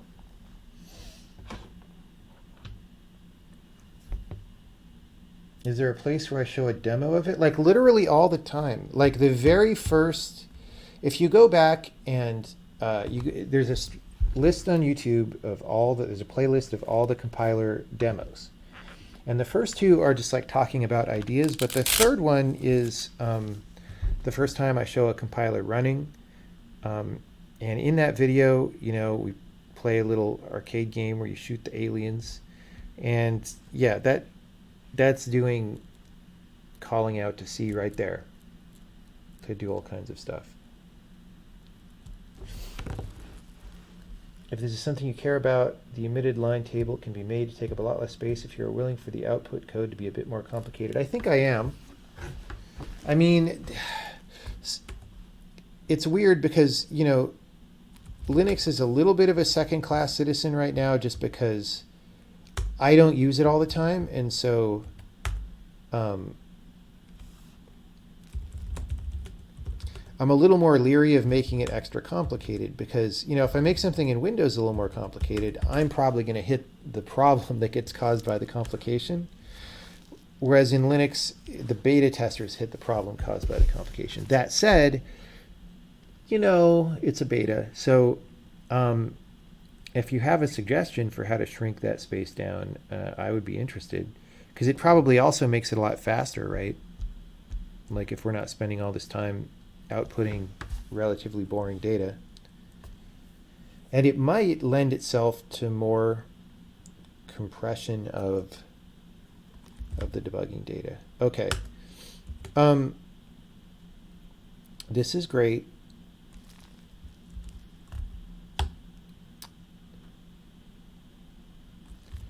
So we just verified that we were able to step. So that get file index works fine. And I'm just going to, well, let's just see. Okay, so that's the only find or add file in here. All right, so I'm going to say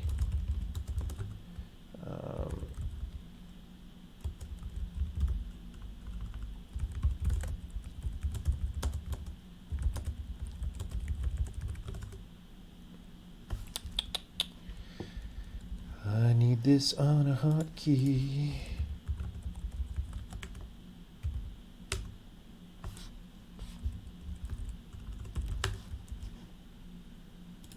All right. It turns the two small ifs into like 5 bigger ifs.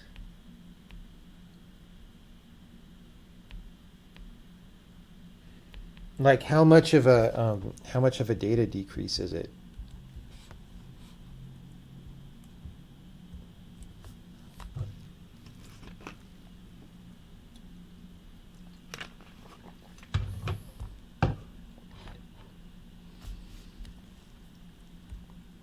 Okay. So next step is what is this called? Line number program state. That's not, it's a little bit of a screwy name, but that's what we're going to call it.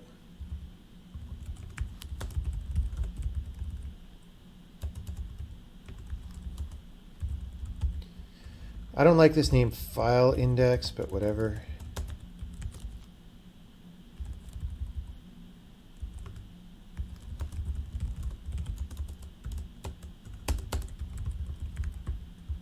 Okay, line number, program, state.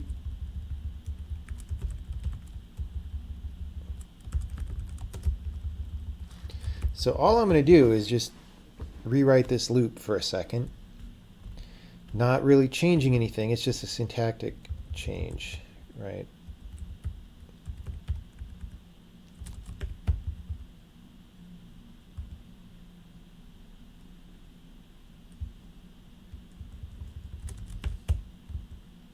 It actually makes it a little more legible what's going on, because otherwise these look like peers. They both look like, yeah. All right.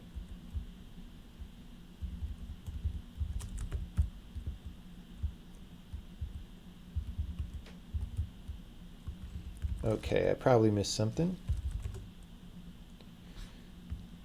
Indeed.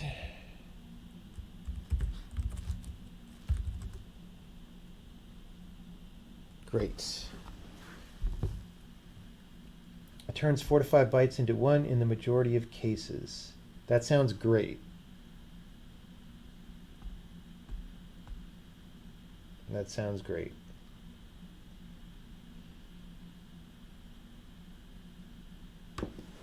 Is there like a thing you can link me to? Actually, I will need to open my actual stream. But if there's a link that you want to paste,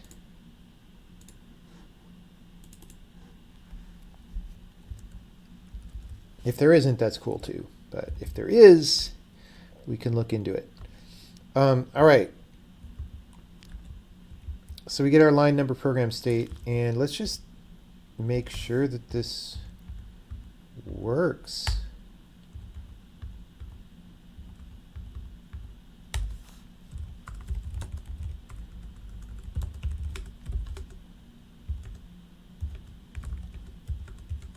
Great.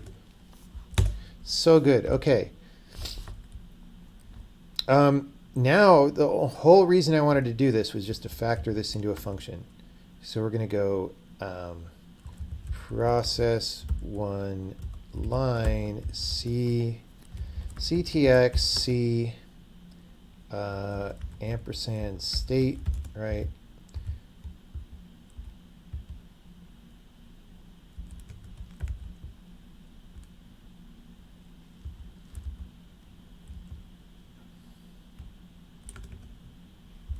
Probably will need some more variables.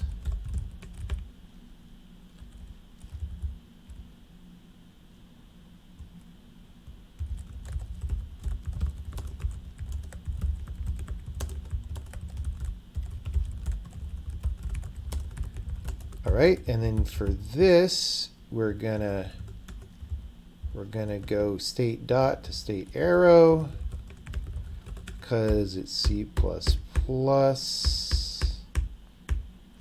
Great. Undeclared identifier it. Oh yeah, we need to pass the line. The actual line.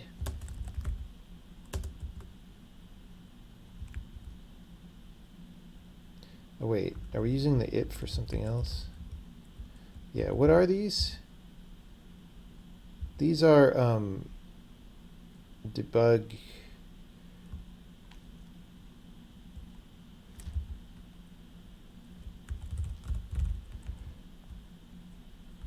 What the hell are they called?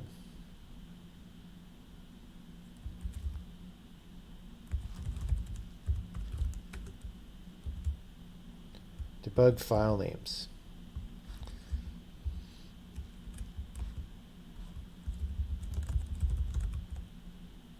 Wait, no. That's not what they are. What? Okay, hold on. Debug context. It's whatever's in lines. Debug source code locale. We're going to have to... Some of this needs to get burned with fire, I'll tell you that. Okay. Okay. So, wait. Why am I editing this? That's not... This is where we needed it.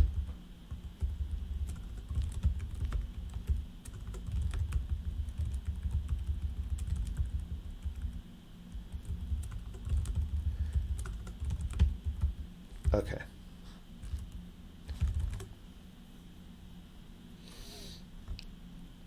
Oh, we didn't pass it.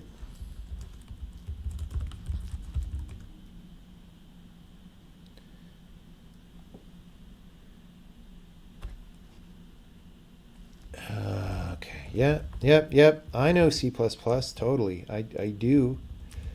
I put dot instead of arrow during my whiteboard interview, and I don't get the job. All right.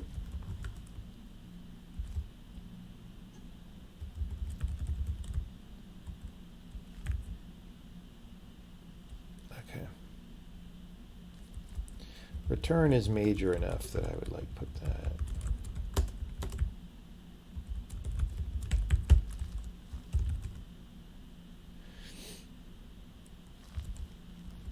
No matching to process one line, really? Context, C, state.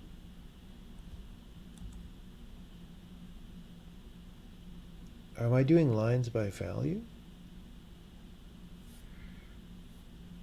Yes. Oh, no. Whatever.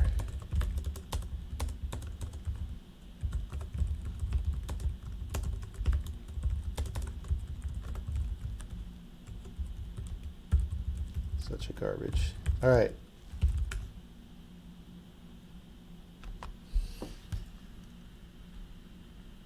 Section 6.2, line number information.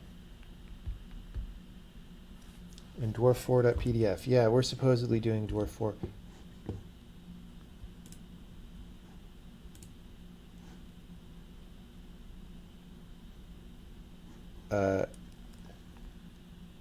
Okay, well, I clicked on the link and it linked me to dwarf4.pdf, which is not right, but I'm sure I can just search for that. Okay, great. Section 6.2.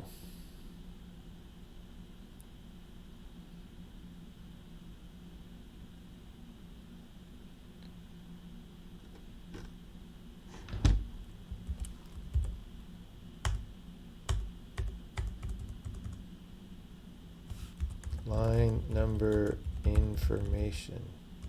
Numer. We're Sumerians who use numers. Oh my God. Okay, finally. We're not actually going to read this yet. I'm just getting that up there so it could slow my laptop down. All right.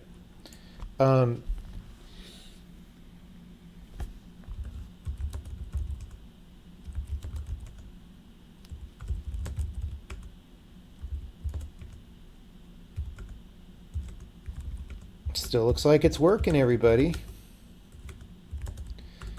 I'm going to be paranoid. What time do you think it is? That's like not any time zone that I'm in. Oh, you know what? So Nashville and Chattanooga are in different time zones, I think, which is really, really strange. And I installed this in Nashville. So, but I'm now in Knoxville. I don't know. It's computers, everybody. All right. So this is good because now supposedly we can iterate over our things. Now, I'm a little worried that I broke something already because our file indices, remember we decided to be zero based.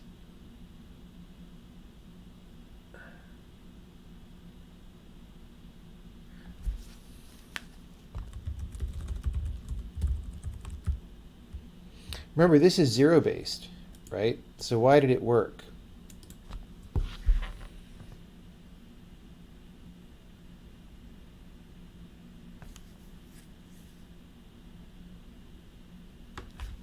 Well, unless I didn't. No, it's zero based.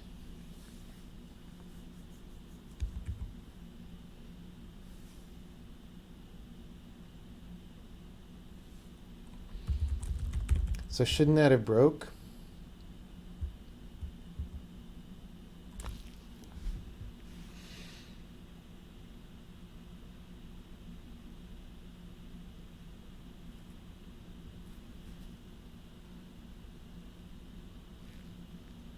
Currently 9 p.m. in Nashville. Yeah, it's 10 p.m., 10:44 p.m. where I am.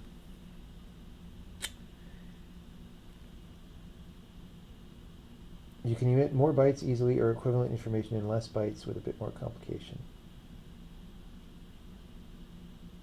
Okay. I'll take a look at that. We may not get to it tonight. We may. We'll see. My priority is to get rid of this frickin' lines array, though. You know what I'm saying? And I don't think we're necessarily too far from that. I've got warning bells going off in my head right now. Like, why did this work? Like, what if I just say, oh, because this is different than the subprograms outputted per function.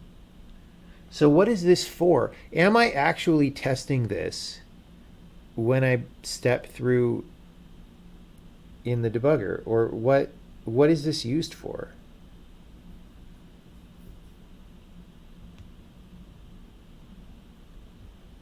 It's DWLNS set file that should be one based.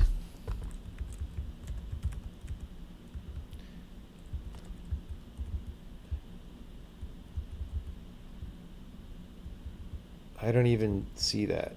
I see advanced line, oh, set file.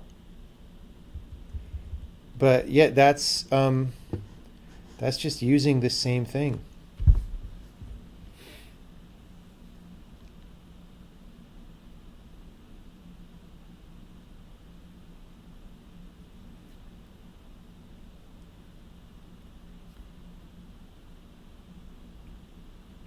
It's used for setting breakpoints.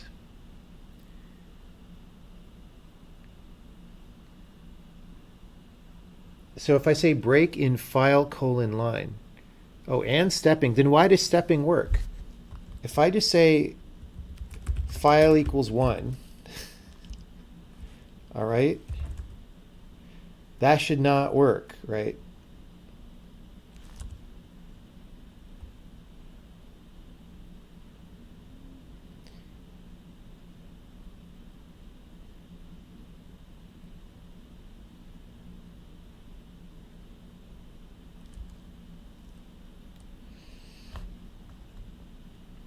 Except this actually might have a small number of files, but so we could get lucky, but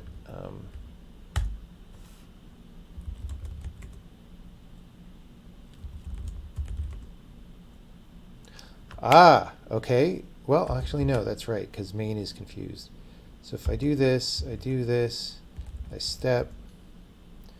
I mean, I'm in different files. So like this isn't being used for this.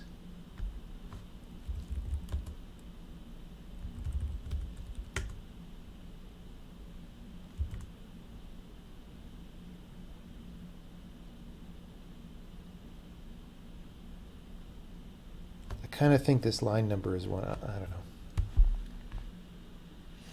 know. I don't know if this is being used for anything, this information that we're outputting. Like what?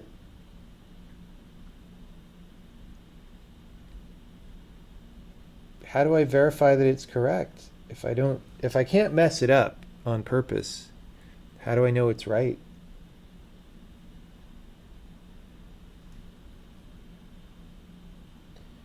Index 0 is always the main file. But look, I've been in 2 different files. I was in runtime support, and now I'm in A.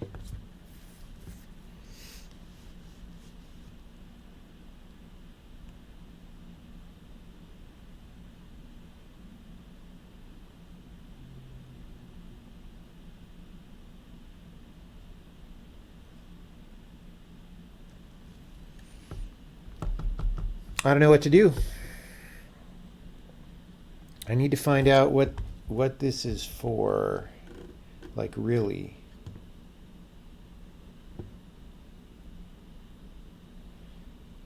Function member or static data member of C++. Okay, that's not.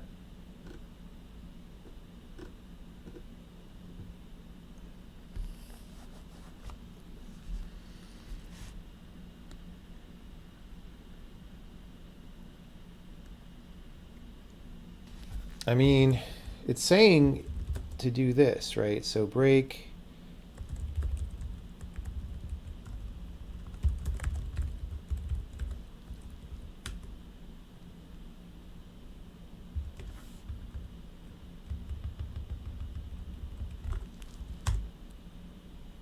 I mean, it's able to do it.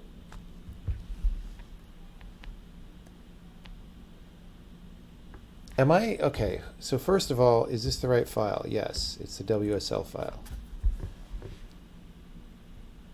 Through some magic, you can cause Visual Studio to debug on Linux.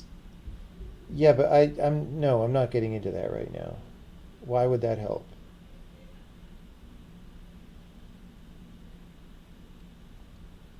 You're pretty sure that's what your debugger uses for setting breakpoints and line stepping, but does GDB not for some reason?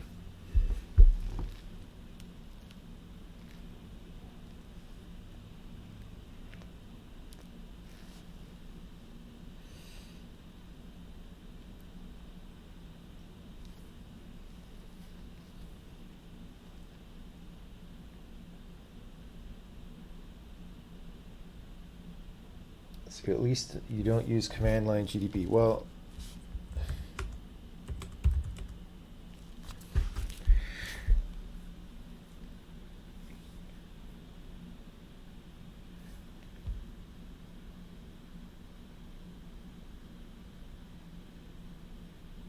am I sure GDB is loading the new debug info?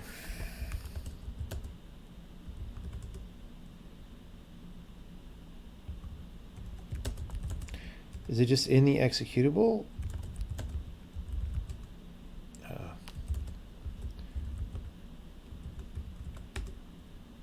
Okay, let's just build it again.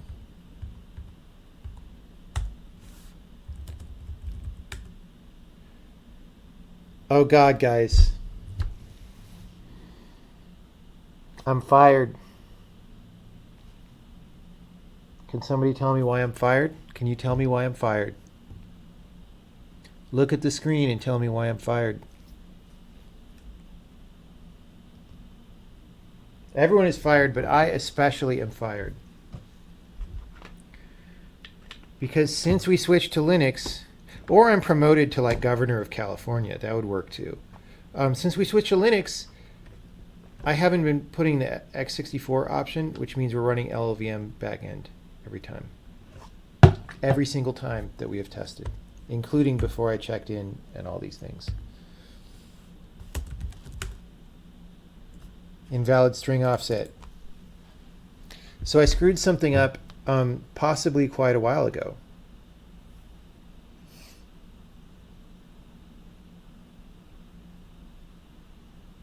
But the good news is,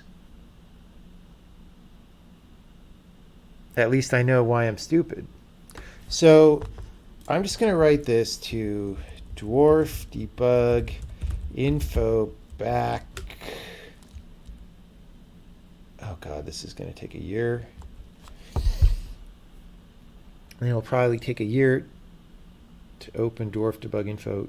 So I'm just saving this. I'm going to revert it and see if we were broken before or after the check-in, right? All right.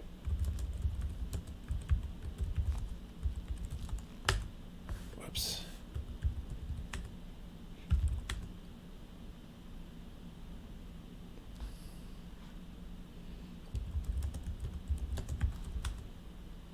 Yep. All right. That's actually makes it kind of easy though, because that was a pretty minor change, unless we never ever checked it correctly and like it's been broken for days. I think I did test it at least before the stream though. Okay, we're gonna go here. Maybe it was the file list check-in. All right. Oh God. Linux, you're gonna kill me.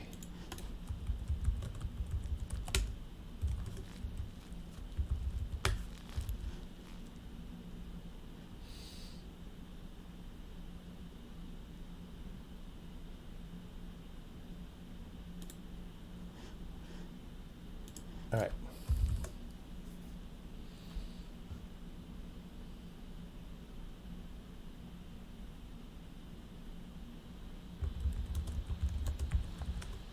Still broken.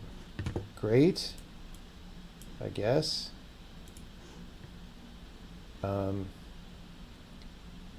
That was the x64 check-in that we did. This was just a header check-in.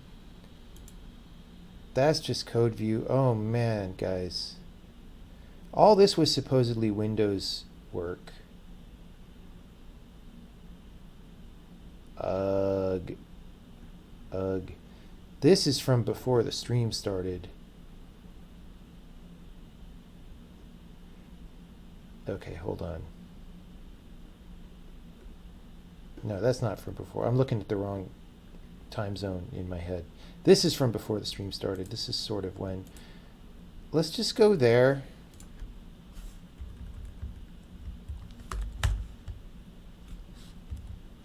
And then we'll see what happens.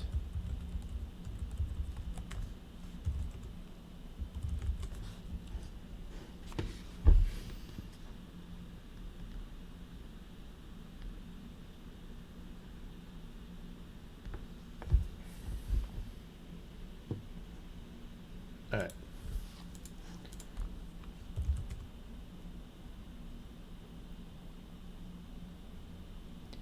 If I go back too far, it might be in the time when the build was even broken on Linux.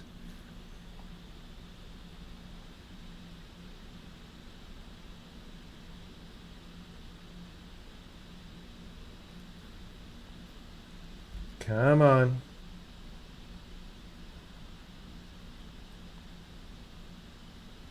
Come on. Thanks for warning me, compiler, about all the warnings. It's a great idea, guys. Great, wonderful idea.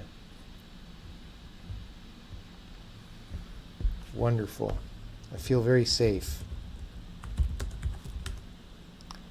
Oh my God, guys.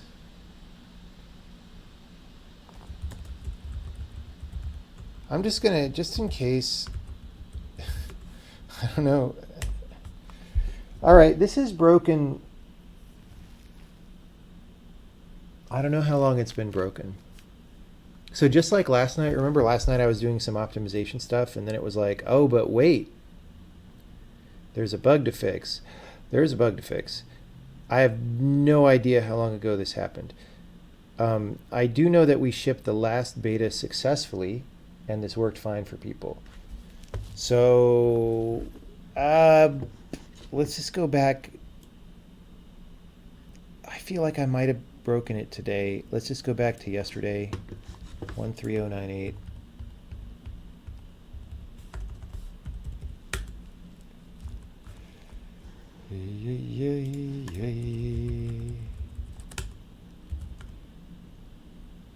Most of the time of this update, by the way, it's like pulling an executable, a Windows executable down that we don't even need.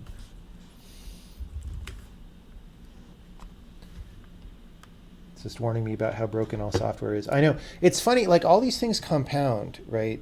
Which is like tree conflict on source. Oh, because that's before I factored the files apart. Postpone, whatever. I think I can. Like, okay, it's terrible that I have to use these build tools that are separate from the language and can't configure these things and thus don't know why it's not working and don't really have a way of debugging that. But also, this wouldn't be that bad if C++ would just compile like a regular program, right? Instead of doing the same stuff over and over and over, right? The fact that it's got warnings on a header file and it keeps doing the same headers over and over and over is what actually spams me with warnings. So it's the combination of the warning problem and the compilation model sucking, right? And that's like all of computers is like that. All right. Okay. In this build, we are okay. So, 13098 is good. 13099 is when I made these separate files and stuff. Maybe I broke it at that time.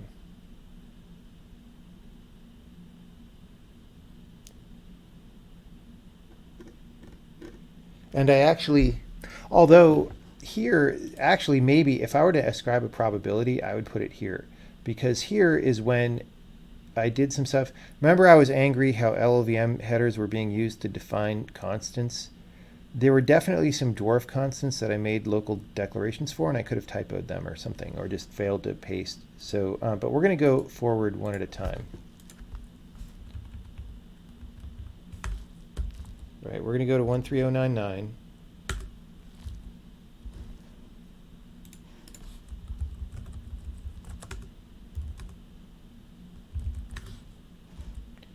And we're going to get some warnings. Bet you didn't expect that. Good old warnings. Good old warnings.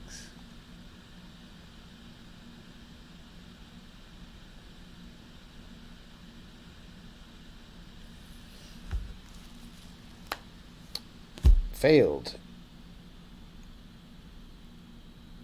Yeah. This was broken for a little bit.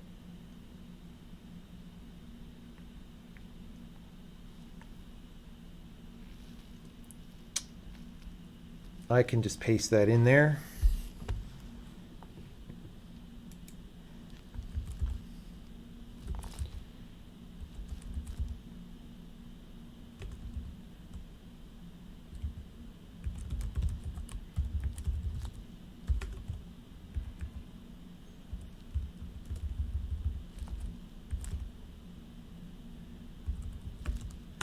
This is going to take like 30 seconds to load this file.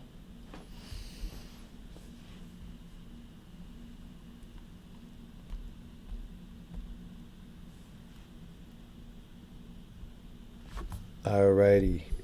I should, if I had a good microphone setup, I could put the mic further from the fans. But I don't. I don't have that. Okay, so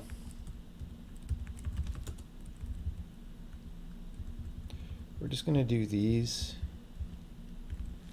Hope that's the only problem. Probably isn't.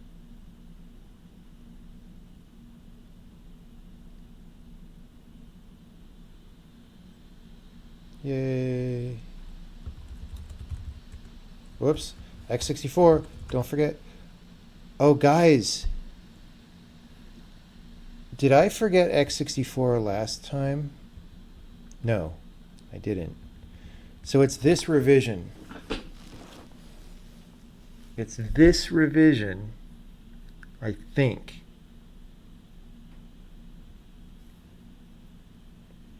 Or I goof nozzled. Okay, so this was this morning in a coffee shop. It was great. In Chattanooga still, before I came to Knoxville. All right. Wait, we don't want that. We want, like, so I split these two files apart. And that's, okay, this is really annoying. Because I split these two files apart.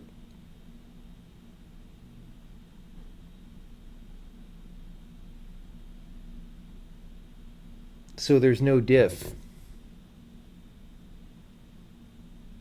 Because like I made two new files and deleted the old one. I should have SVN moved one of them.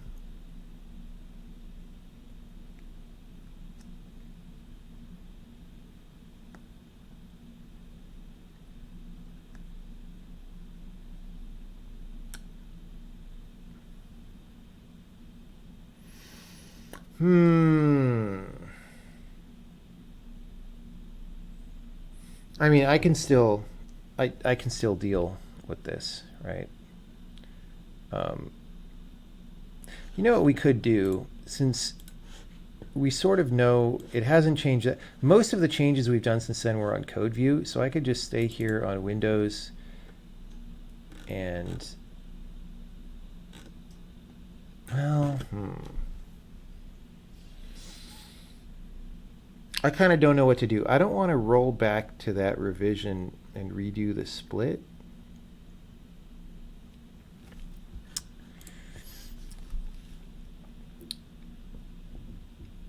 Is there a way that I could just get something to tell me what the invalid string offset is? I would like that more at this point.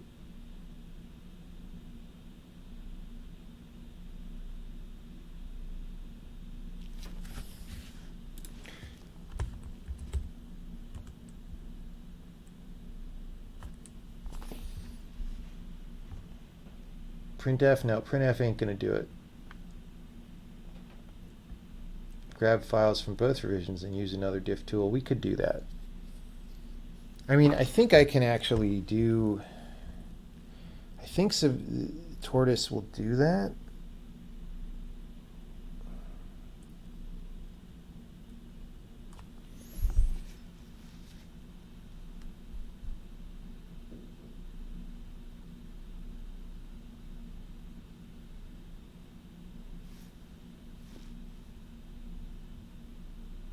String offsets are associated with stir-p, stir-x. See, I don't know if invalid string offset just means like there's an extra 8 bytes in the file. You know, like,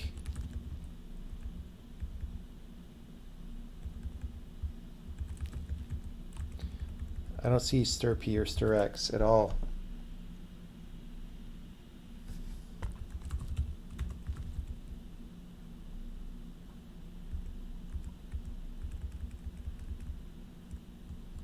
Yeah, this is a really unfortunate and annoying time for that to happen. Although I see I didn't actually delete this. So it probably wasn't actually an enum typo because I did most of those in code view. I remember now.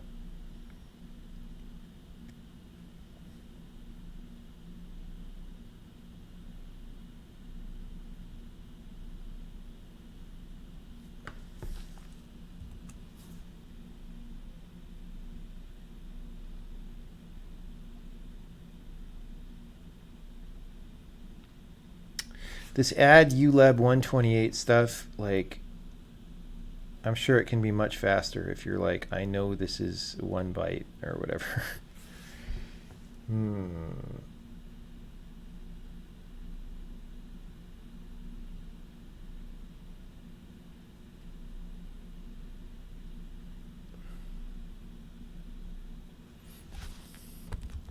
We can look at, I'm starting to get a little tired. I might at least want to take a short brain break in a minute. But the, what is it called again?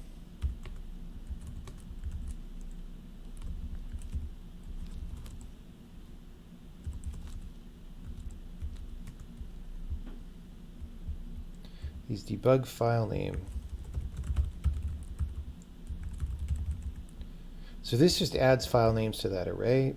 This thing writes them.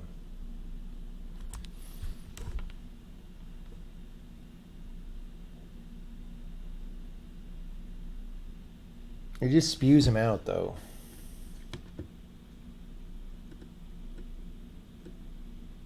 Actually, I didn't realize that that's, oh wait, yeah.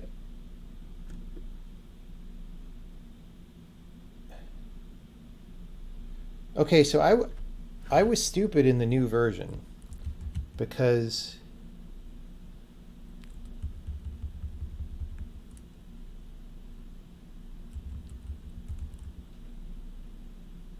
Oh wait, no, I wasn't. Because right line number program gets called.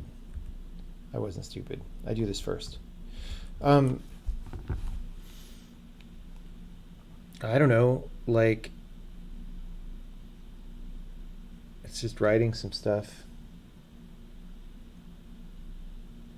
Yeah, the text was just invalid string offset. It's very annoying that it doesn't tell me where.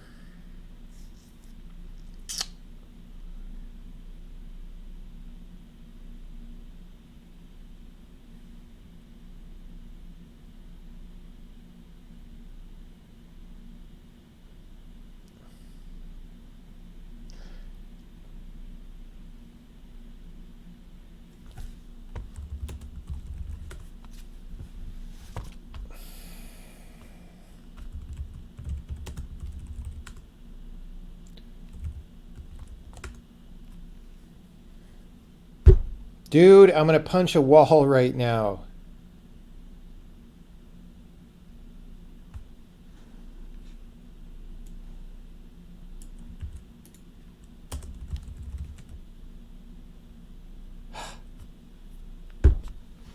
Oh my god. Whoever did this is a generic driver thing is fired, because that annoys me so often.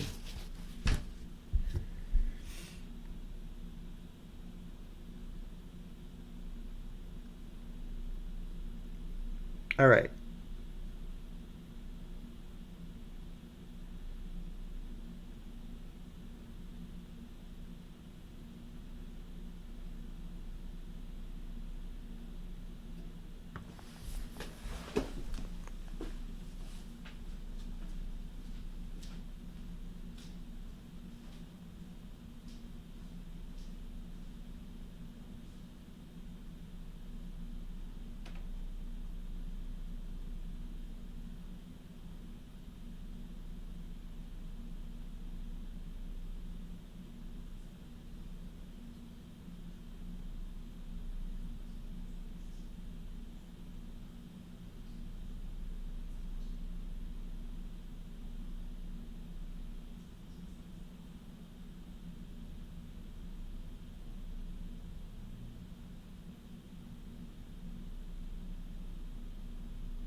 I mean, I could just go back to the version that works and redo the split manually and make that work, and then diff between my working copy and what's there. And I don't even have to do the whole split, because the code view part I can just delete for now, sort of, because, well, who knows? Who knows where the problem might hide? This isn't a dwarf error. Oh, this is like a, right. This is an elf error, probably.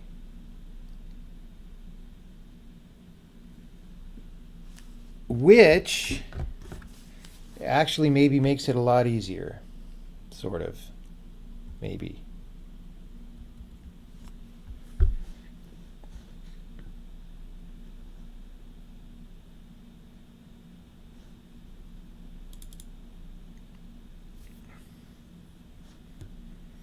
Because the likely place for that to happen is like in here.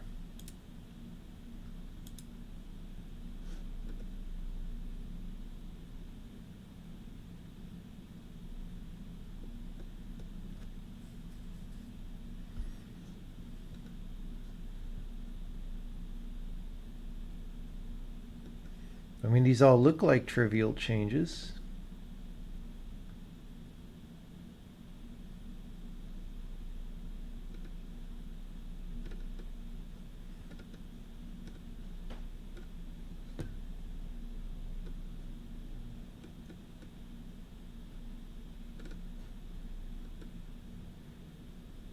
I remember doing all this.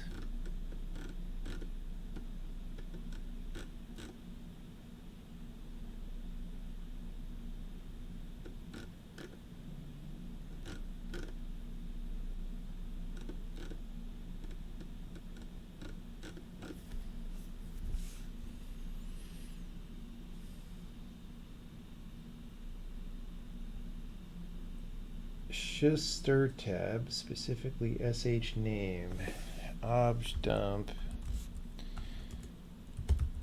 Yeah, that's a good point, that's not a dwarf error.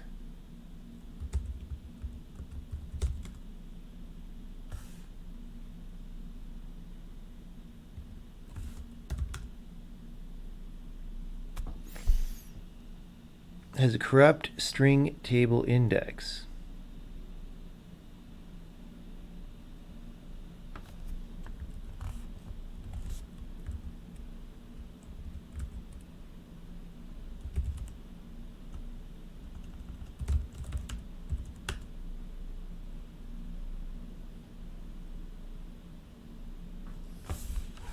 Waiting to load the file.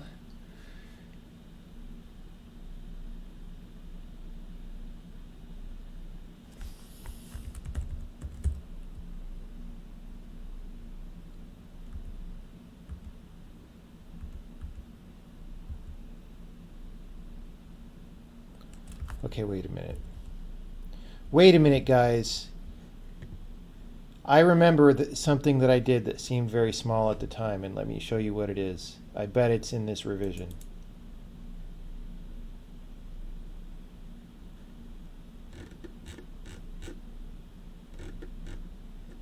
I was like, look, all these section numbers are -1 by default, but these are set to 6 and 7. Why is that? That seems wrong. I better set them to -1. I bet they happen to be 6 and 7, and we were accidentally using the, like, okay. Okay. Let's just change those.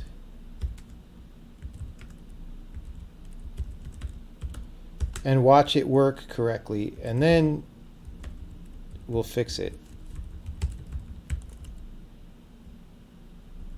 Right?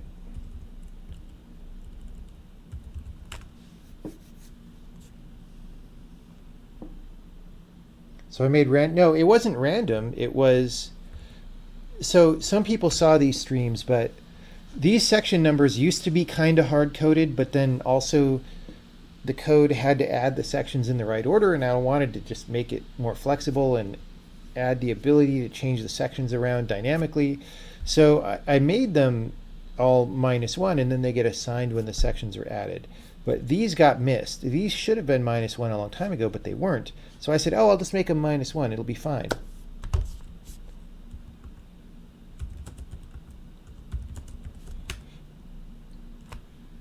Fixed.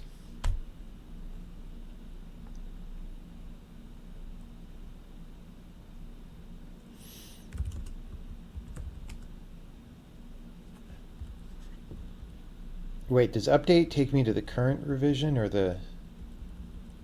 Got too many windows open.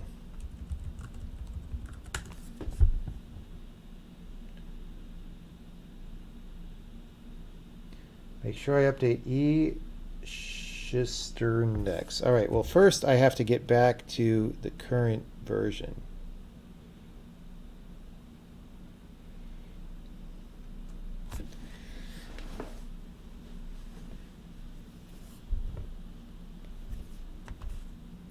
Oh my God, postpone. We've got conflicts, it's fine. So we are at revision 13126 again. We've got our dwarf changes in a Bacc file. And we've got conflicts in objwriter.h. Wait, I expect to see source control schmutzes.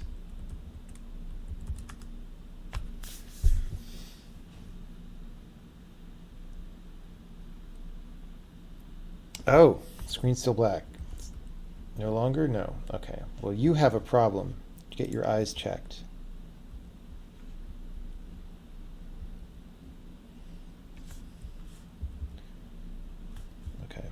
So this was this thing that I did.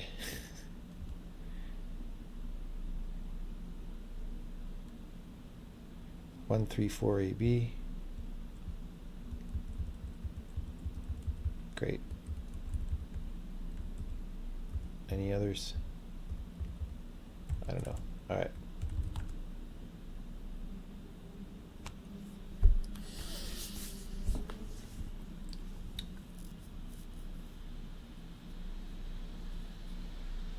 They have longer delay. We'll get a faster internet.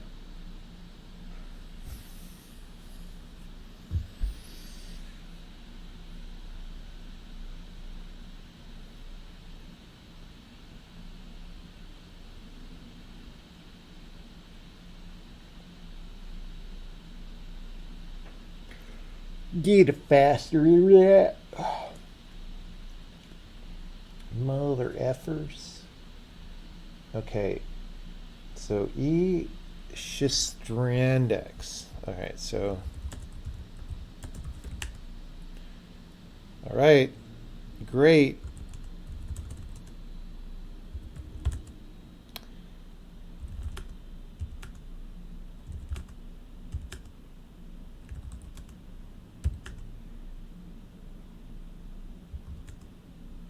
All right, so now I want to fix this. So, because this is real bad, maybe we just don't ever assign these.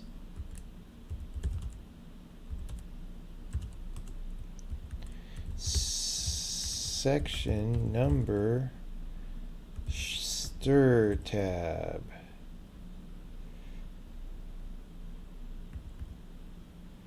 So we assign it here.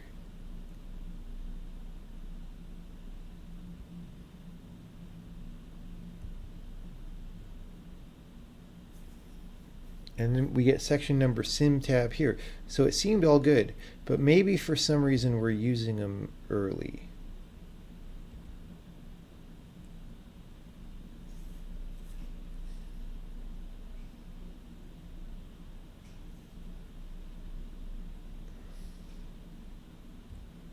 Okay, so he was saying schistrandex. Section number stir tab. That's this thing. So, oh look, when do we add this?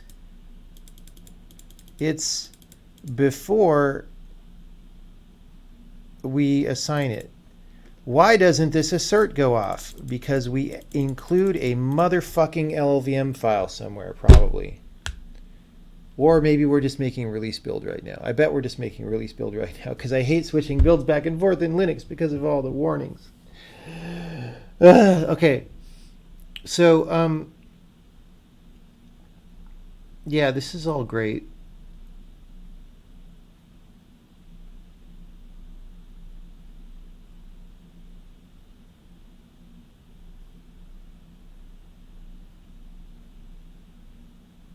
No, I'm having a better time now. I didn't like it about 45 minutes ago when we had this mysterious problem and I was like, I have no idea what could be causing this. Now we kind of know. All right, so here's what we're going to do. We're going to go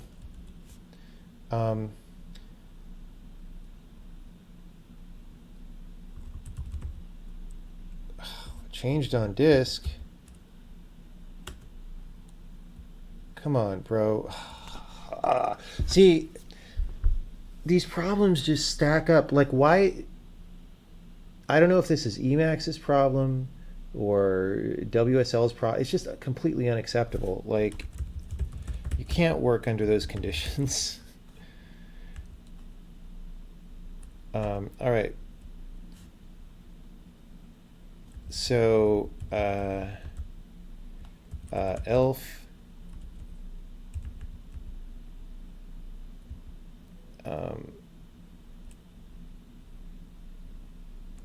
Pointer section number stir tab. All right. And then we're going to go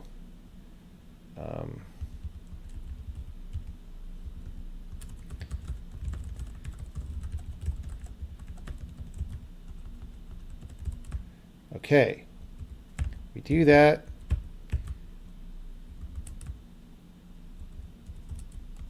To be overwritten, and then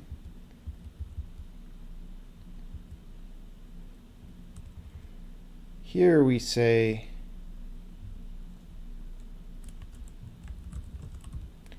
we're going to assert this.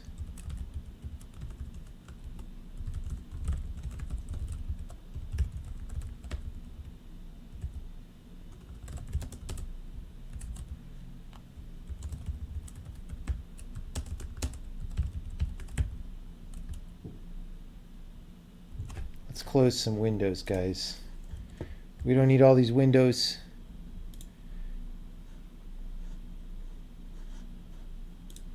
All right. All right. Still too many, but better. All right, so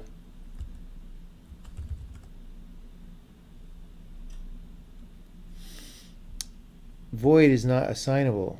Oh, because it's void star. La la la la la la la la la. These are S32s.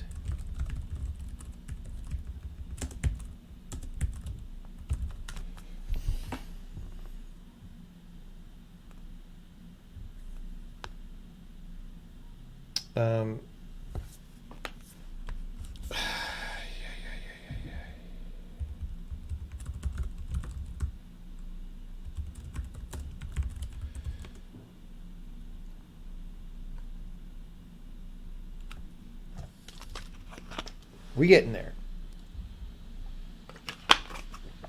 We getting there. Hey.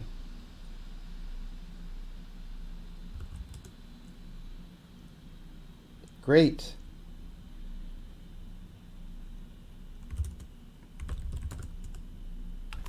So how do I know what's frickin' modified? Okay, we've got this weird ass conflict. Okay. I kind of want to revert. So this happened, I guess, because we had a file in there that was not under source control or something. I just want to revert source/backend, and that should be it.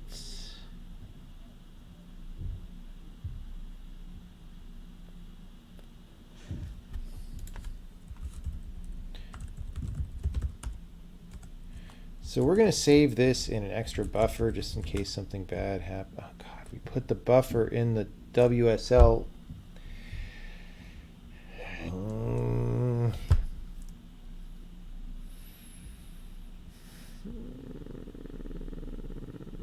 right. So, what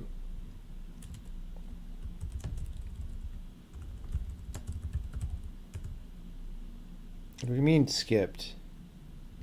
Oh, source back. Like, tell me why you skipped it.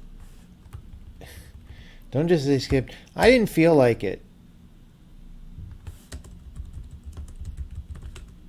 I just didn't want to do that thing that you told me to do.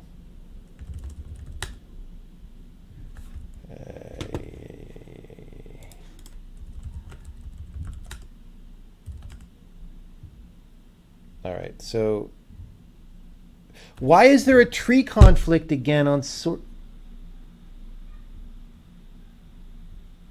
local dir unversioned? Oh, because I still had a frickin' folder.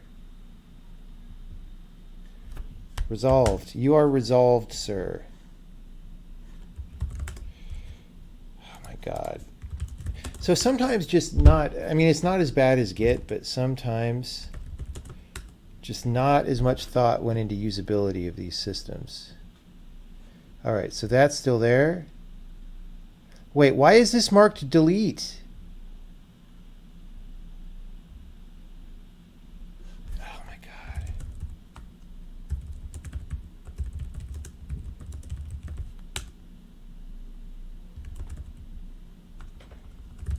Like, I'm just literally trying to not have changes there.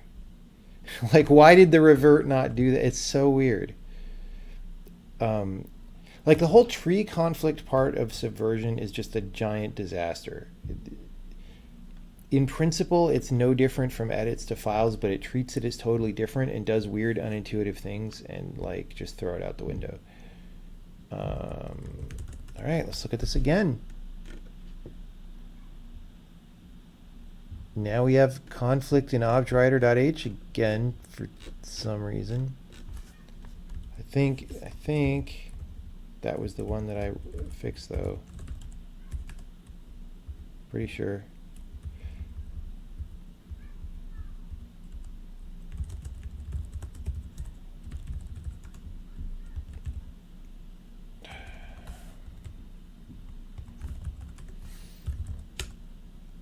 All right, we're just going to test this again and then check it in. You've seen a floppy? Oh, I use floppies all the time.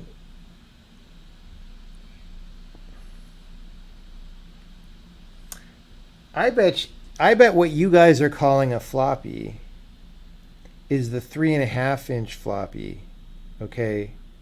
Which honestly is not a real floppy. Those are way too firm to be considered actual floppies, okay? If you weren't rocking the 5.25, you didn't do the real floppies.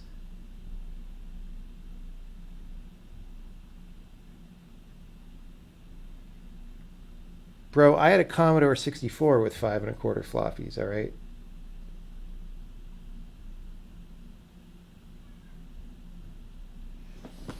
Like 3.5-inch floppies are straight up industrial strength compared to 5.25, man.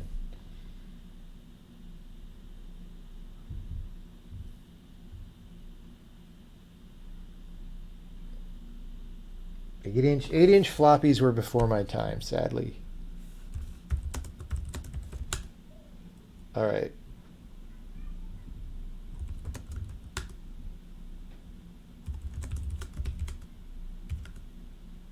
Uh-oh. Now we have no debugging info.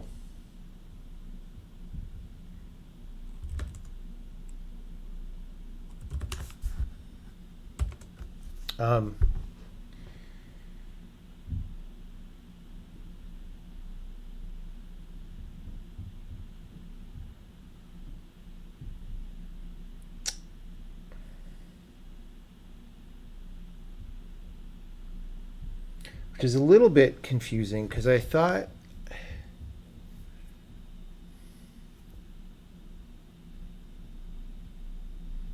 like, did I break that separately?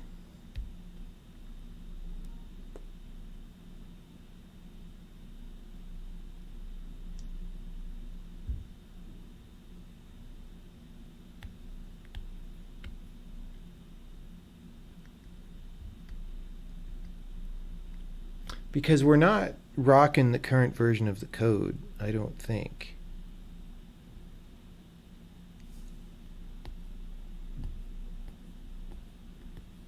Okay, but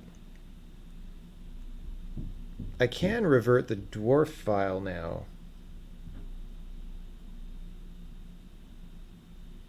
to an earlier version.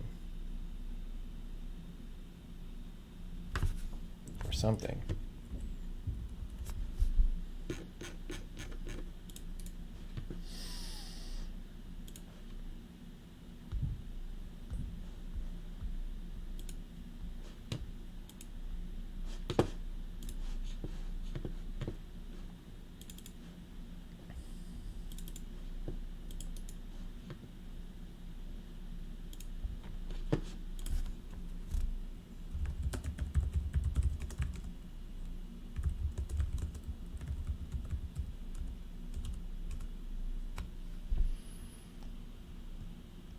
All right, well, try backing that up to 13112. Did we change that?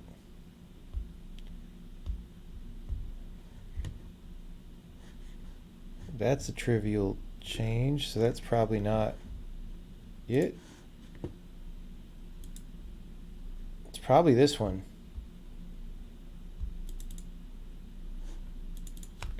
Maybe not even though.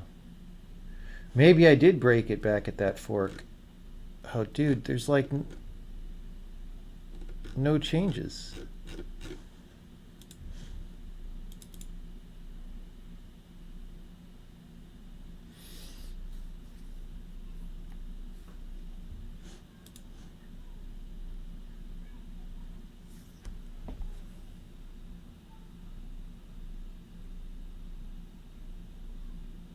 You know what I should have checked, by the way, which probably is fine, but when we did this -1 thing,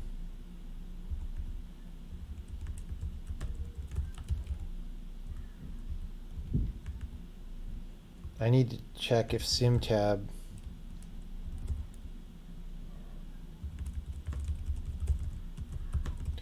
sure doesn't look like anyone uses it till after it's initialized.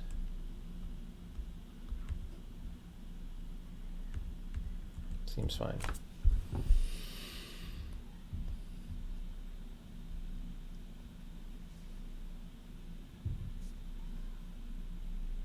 So I broke this before the stream. That makes problems for the stream. I thought I had tested it, but I didn't run with -x64. So I didn't test correctly, I think. Now it's all possible that there's just, you know what? When all else fails, make clean and just make again. Because who knows, honestly. And let me make sure I didn't.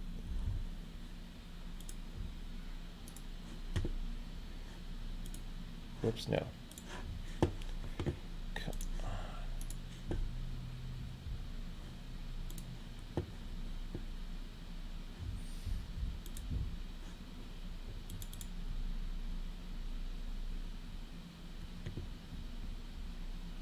Like,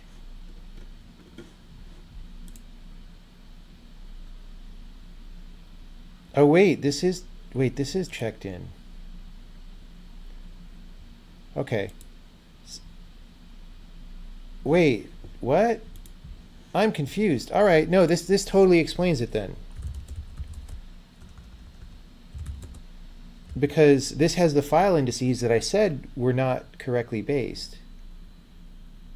Right? They were not based. They were woke file indices. Right? SVN info, source, backend, dwarf, debug info. Yeah, this is 13123, which has these changes. Okay, now I'm no longer confused. I thought we were like back at a state that had basically no changes. But this is where I was like, why is this working? And that put us on our whole journey again. And the answer is it isn't working, which is great. The question is, if I add one, does it start working or not?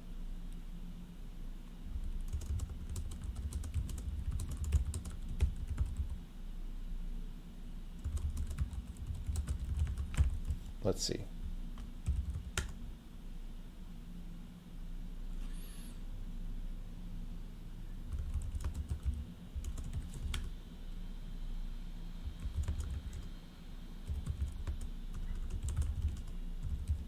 Hey, look. Look, everybody. We can debug. All right.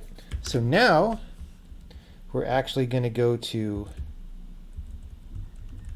dwarf debug info back. We're going to stomp dwarf debug info. Actually, let's copy my find comment. We're going to go get file index. We're going to put that thing that I just typed. We're going to stomp dwarf debug info. And now we're back where we wanted to be. Now we're back where we wanted to be, like an hour ago.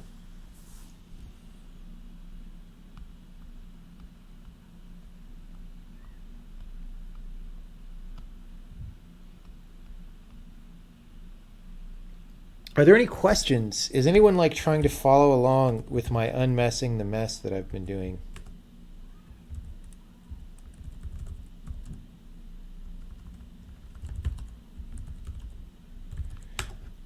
So now this version that we've just updated to, I actually should have,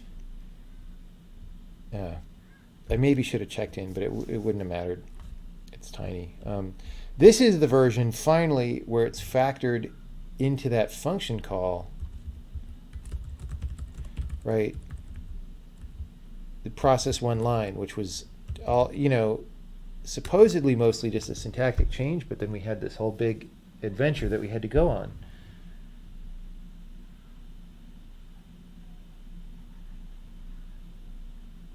You've been parsing Delph's wharfs recently. I don't even know what those are. No idea what those are.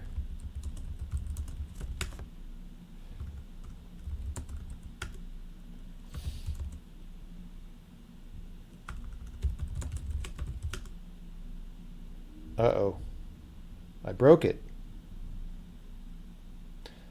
Did I add another +1 elsewhere?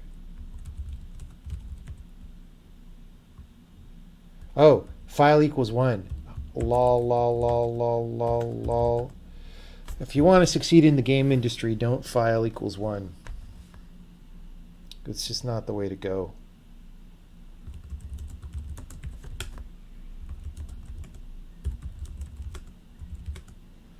Hey, look, we're in a place. Yay! Commit -m break line program generation into a procedure. Oh my God, that was more than I signed up for, but you know what? That is programming sometimes. That is just how it goes. We wish it wasn't, but honestly, nowhere near the worst that I've had of that kind of thing. I've had stuff like that lasts for 2 to 3 days, so you have to see a doctor at that point.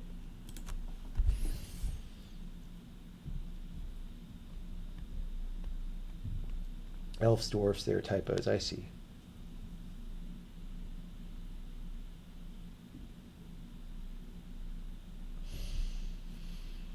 Okay, so this is all good. So the reason why I factored this into process one line, for anyone who still cares, is because we don't want to use this CTX lines. We want to use the subprograms. Now, Jacob Lee Zero was saying, yeah, but those subprograms, they need to be in order, which shouldn't be a problem. But who knows? There's probably some other mysterious thing is going to screw us up. But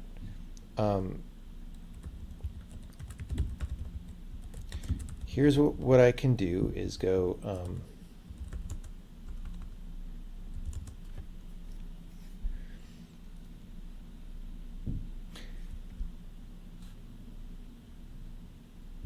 they probably are in order already, honestly.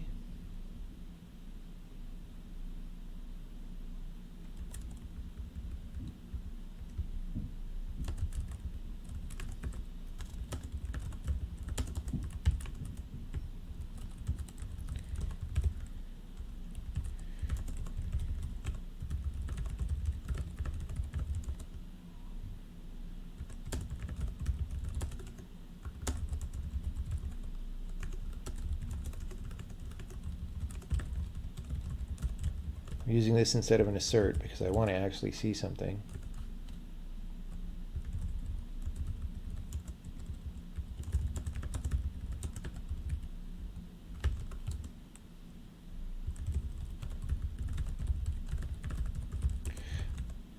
So this offset within text section is just quite literally, when we started outputting the machine code, how many bytes into the buffer is it, right? Now, because we don't parallelize that yet, it's not really a problem to know what that is. Someday that might be more annoying. All right, interp. Are we in interp? Nope. Okay. Can I do that?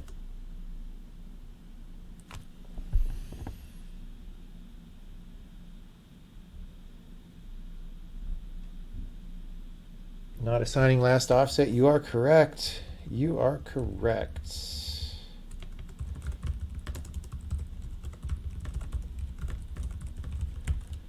Good catch. That would have been a very useless loop otherwise.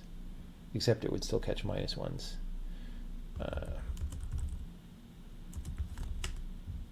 Well, it didn't say anything.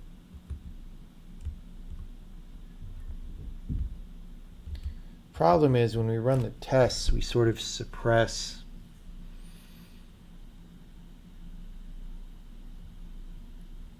I mean, let's just try it. But I think things end up in this array like as, all right, we're going to say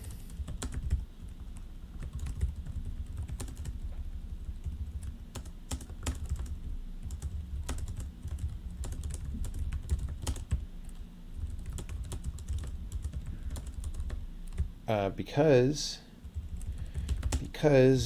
dwarf wants them in order of increasing program counter, but we generate these as we output the code, so they are already in order of increasing PC automatically. Boom. Okay, so for subprograms, then what? Okay, well, let's get our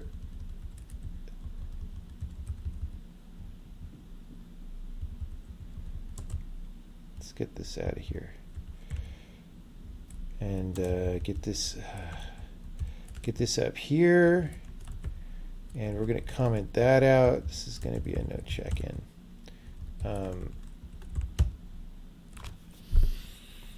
And then, well,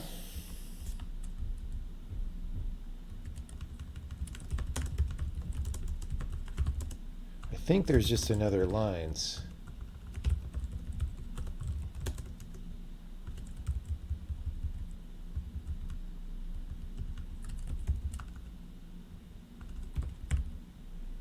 Oh, except it's by value again. Let's get it by pointer.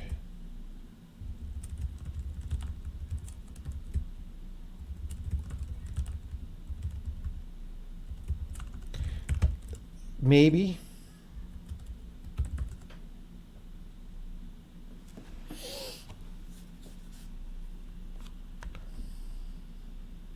Maybe.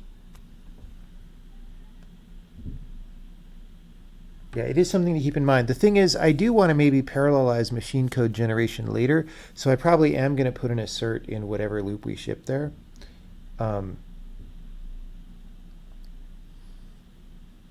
It's just the machine code generation, even right now, I could do some stuff to make it faster that I haven't done, you know.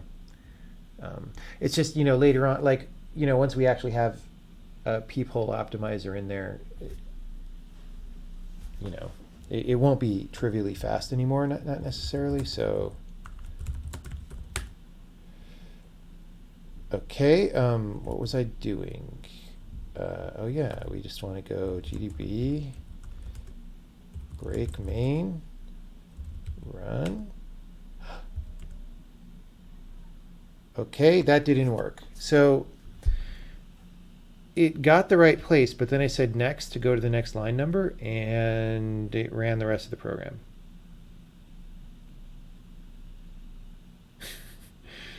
So I definitely, it didn't like something.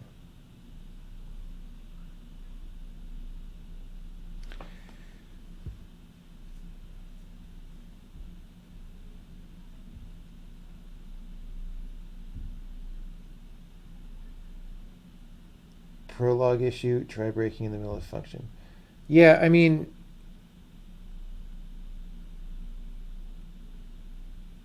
I'm wondering, maybe those things with the prologue end flags weren't actually added to both arrays. We'll check that in a minute.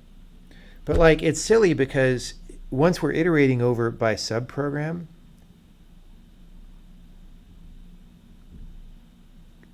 like that's the function. Like we don't need to insert something from somewhere else to flag the prologue being over, right? Like it doesn't make sense. Okay. Oh, right. Um,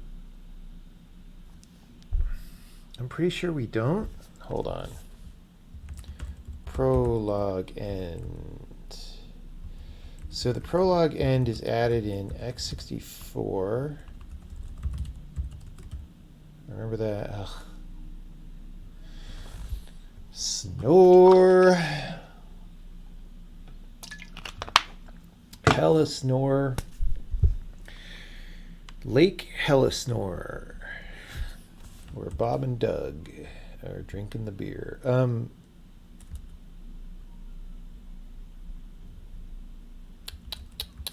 Prologue.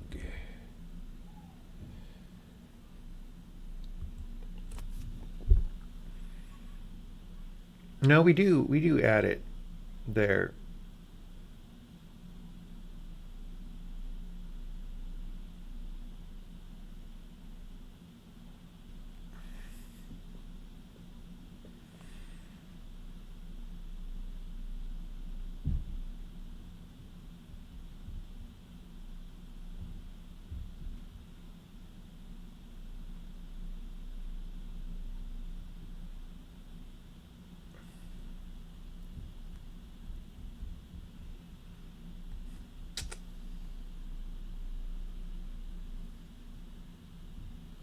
If prolong at an end is missing, then function breakpoints will still work, but stepping won't stop before the end of the function. So that does that does seem like the best thesis.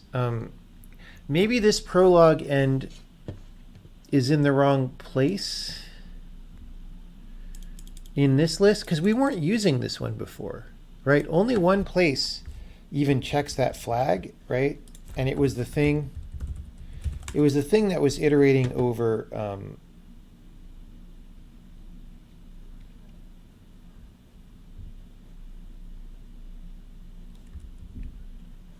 Over the lines. It was this one that was being used.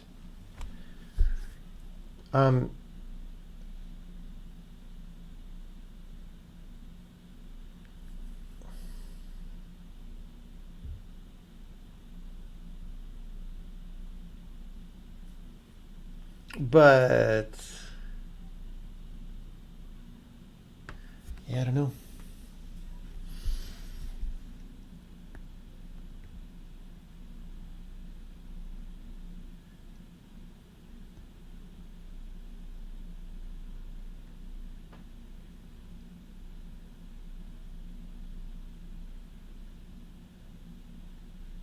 I mean, I believe the thesis that this is what's wrong, but I don't understand how it's wrong. I do not know.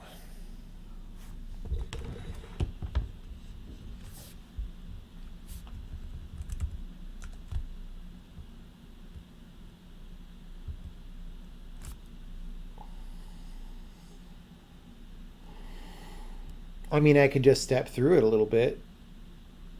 Maybe. I kind of don't want to because we're on Linux, but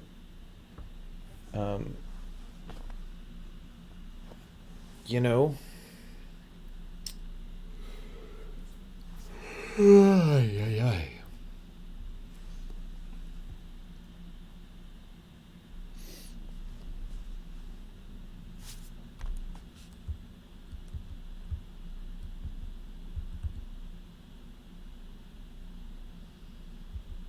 The good thing about all this is that the more I do it, the more I understand these things, and so the faster it'll go in the future. You might see something if you dump the line info with obj dump readelf. Good point.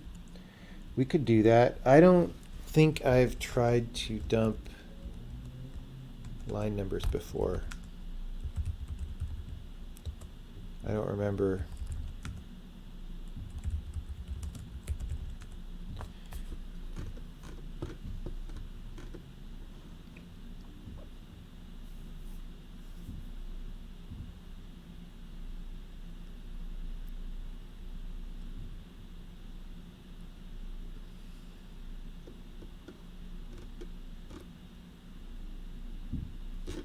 I don't know.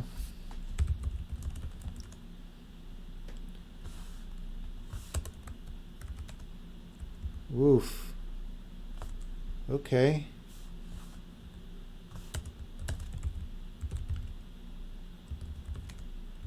So this is going to take 30 seconds to open, but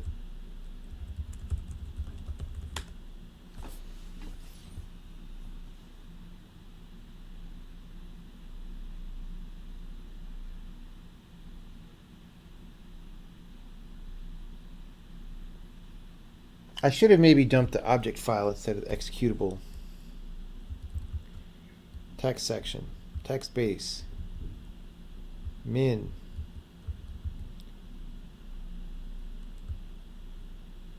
We have like no source lines. Oh wait, yeah we do. Max.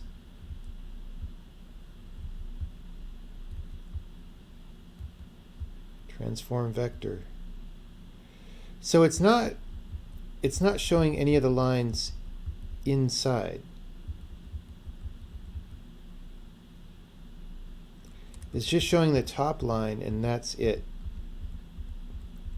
Do we think that's a prologue end problem, or do we think that we're just not showing the lines?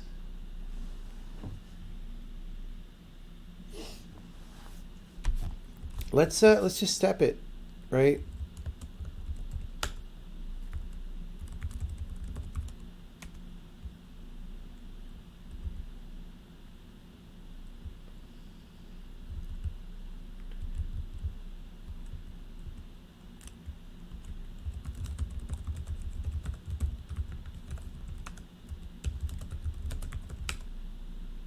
Okay.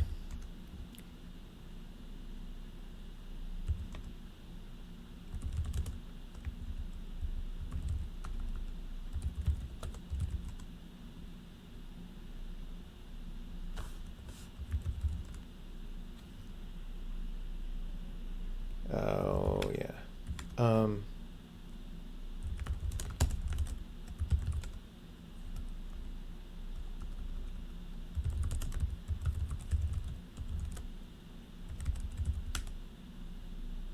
Maybe my CMake build type, does it have to be like capital release or something like that? Is that why I'm getting a ton of warnings? I don't even know.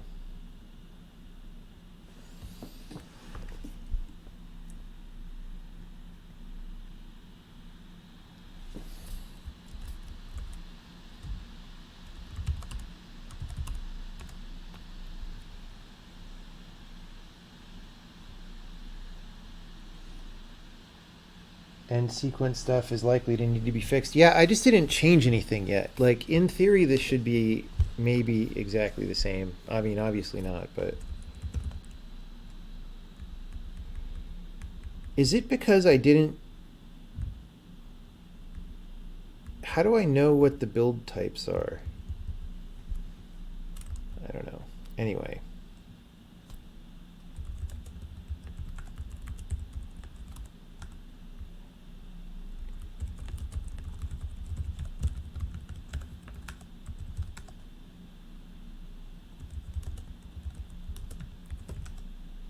All right.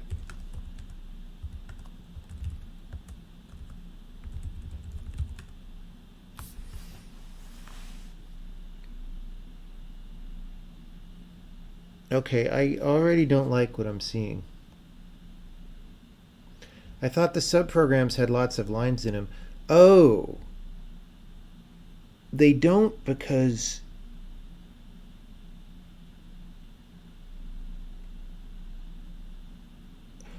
I think I forgot the part where we only add those if it's code view.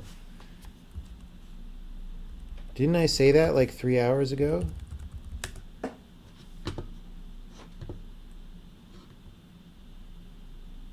So, dude, we actually don't do this.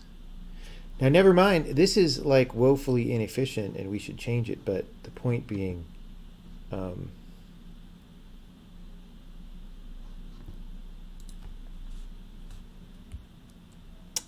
we don't have any line. We're not outputting any lines. So my problem is,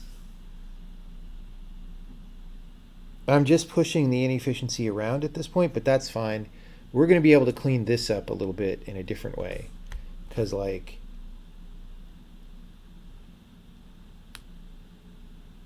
all of this stuff, like getting the debug expression off the instruction, it's just the wrong way to do it, right? Like if we're outputting debug info, when we generate the bytecodes, we could put an array of debug lines at that time, and then we only output one for a thing that generates 10 instructions, right? Instead of 10. So that'll be the next step. So for now, I think I'm going to just try to make this work and see what happens.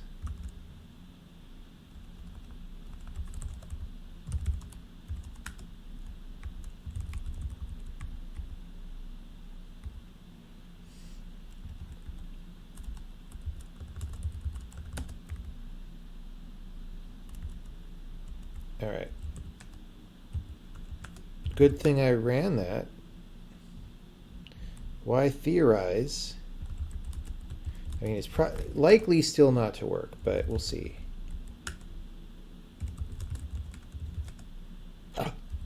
Guys, look at this. Look at this. I can program sometimes. Like, often it takes me a couple hours to get to the point where I am programming, but you know, I get there. Only outputting one line would also do that. Yes. There's really no reason a simple makefile won't work here. Yeah, this is again one of those things where I let other people do it. No, actually, when I first did that demo in 2014, right, I intentionally wanted a demo on Linux and Windows. So I might have done a CMakeFile at that time just because it was what I knew how to do really fast, right? I mean, I used to do makefiles by hand like in 1990, but I just remember makefiles care about the difference between tab and space, and like accidentally using space where there needs to be a tab is an error, and I like didn't want any of that. All right, this is good. Okay, so the sad part is we're still doing this. The good thing is though, this is optimizable, I think, in a different stream. Like next stream, we can say, okay, how many of these did we add total? And then we can drive that number down. Or actually, in this line number program, we could say how many did we output, and we could drive that number down. So what I want to do is check this in.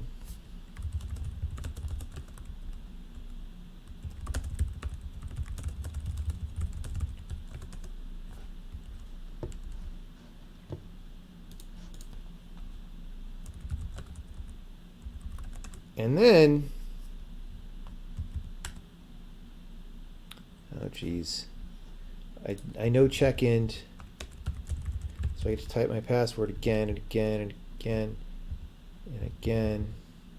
Oh, you know, I forgot to put that assertion that I swore I was going to put in. So we're going to do this, going to do this.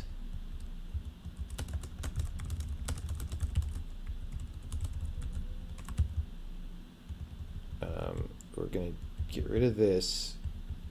We're going to go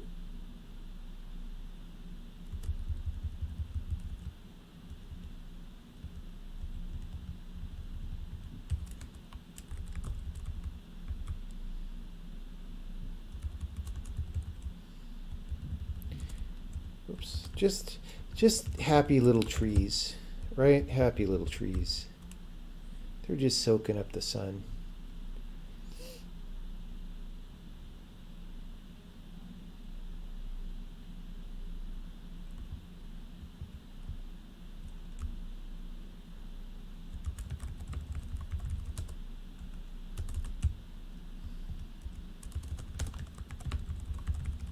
That's all. Undeclared identifier lambda.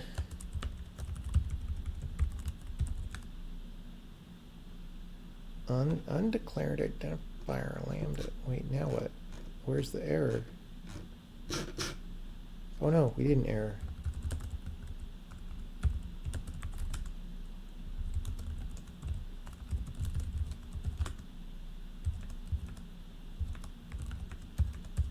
Great.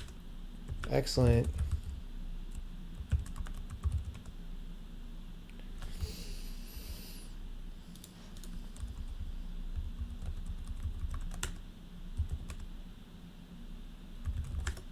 Okay. Any questions about what we did there? Because the next step is the happy step, where we get to delete that lines array, which is great.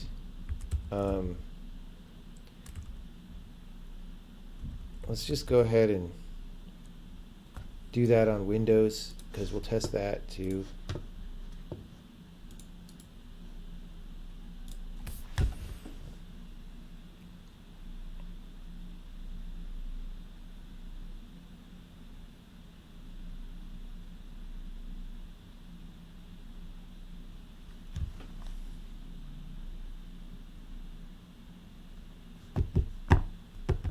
No questions? No questions? You guys just tune in to watch me agonize over the stupid bug where you know what I did wrong and I don't know what I did wrong, and then I die. Right? That's it.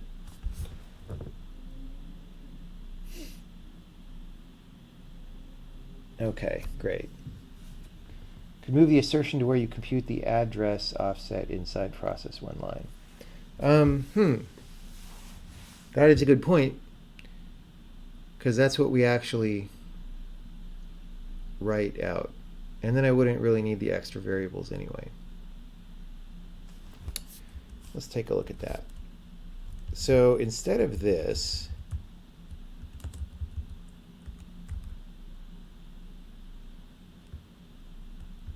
process one line. Let's say inline, even though nobody cares about inline. So it's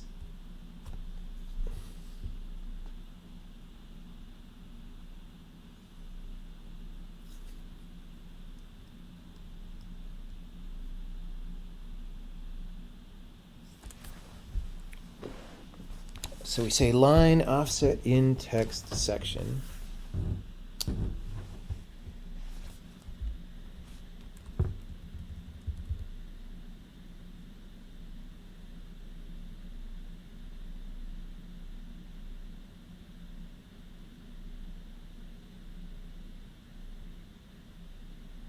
We already have that assert. I'm staring right at it. So we're just going to put that there. That'll direct us back at that and GG's. I'm just sitting there staring and like my brain's not working. I'm looking. You're soaking in it. You're soaking in it. All right. So, okay.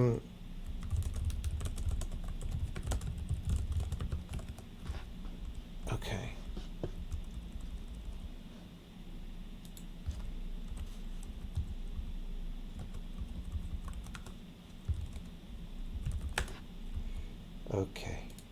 So now we're updating again to pull that back, which is great.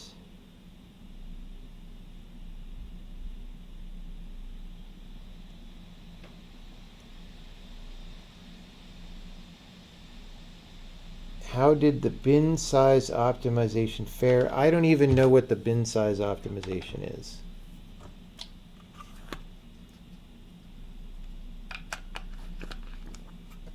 Is that like a malloc thing? We don't call malloc. What are you talking about? I mean, we call malloc a couple times, but no, we do not. Fast programs don't call malloc very much. That's just the thing you should understand. And so, although I don't know, maybe bin size optimization means something else. All right, so we get to go to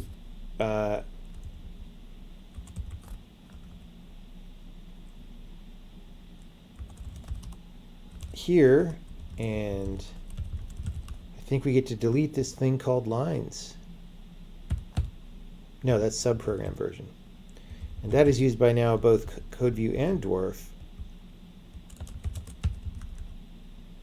This one goes.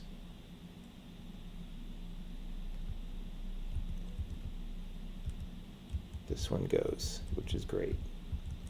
And the subprogram one we will optimize next stream. Now, a couple people still use this.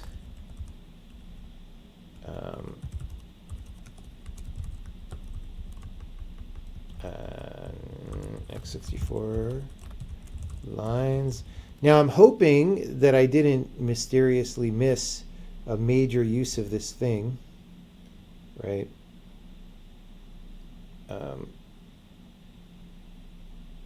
That one. And that comment goes away. We're going to no check in this for a second. Subprogram, and that one is the one to delete. Well, let's see if we can actually build, or if I missed something.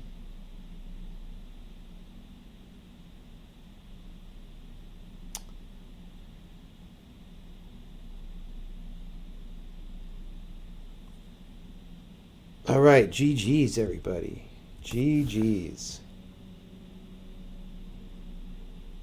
I mean, we've still got somewhat random timings because it's this laptop, right? But 292, 327, 282, 322. I'm going to call it, I don't know, 305, somewhere in there. Doesn't really matter, but that's kind of where we are now, is 0305, which is a big win. You know what? I'm not even totally tired. We're gonna move on after this to doing a little more speed up that might help, because there's some low-hanging fruit we can get. But we did that, and like I said, we've also got some speed up. It's actually, I said it was going to be in front end time, but it's actually in x64 output time. It's just, you know, this laptop is so slow and random that we're not, you know, getting good measurements there is not good. But, you know, so we saved about, you know, 30 milliseconds in compile time today. So far, we established for the Sokoban game there are about 100,000 of those debug lines, and so we saved however big that struct is times 100,000 in CodeView. In Dwarf we didn't, we just moved it, but we will be able to shrink it after having moved it, right?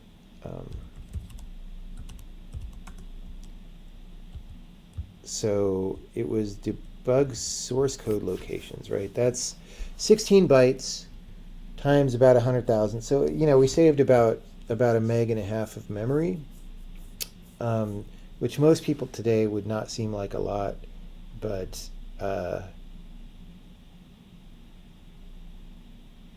well, that's 30 Commodore 64s, dude, that we just saved. So, you know,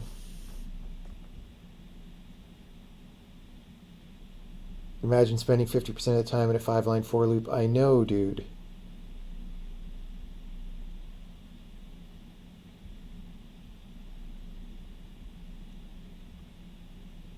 There's one small change I could make that should decrease debug info size in most cases.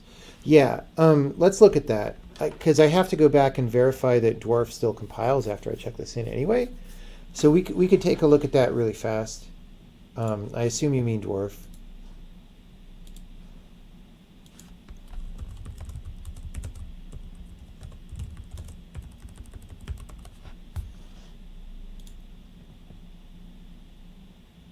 Dang it, bro. Oh, right, because I know check-in this other thing. Okay, hold on.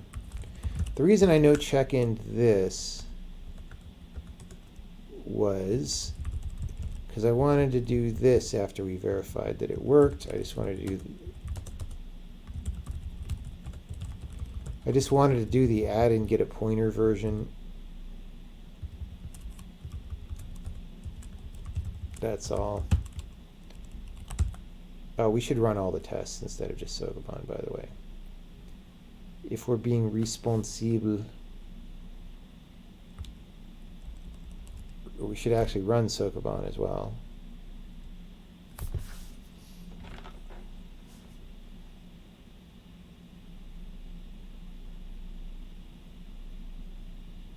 Save the Commodores. Save the Commodores. All right, so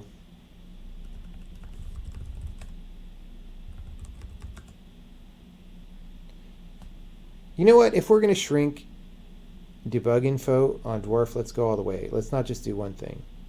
I'm still not tired. But hold on, we're not there yet.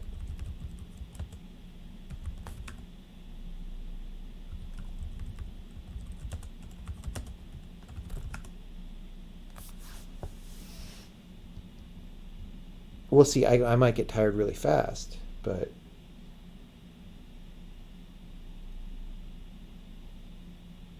all right. So this is working great.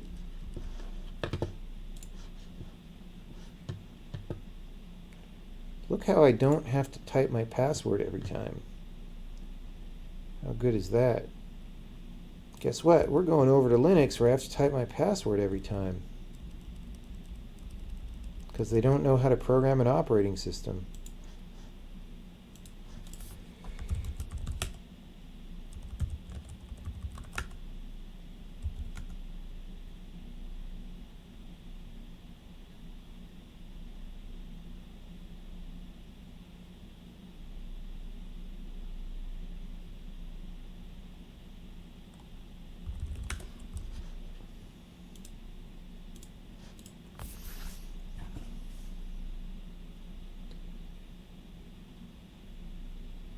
Okay, so let's look at this dwarf situation. Oh, first we have to just make sure that it works. You know, I didn't actually run the tests over here before, so this actually could fail because we were just running this little program. Oh my God, guys. Okay, I didn't think of something.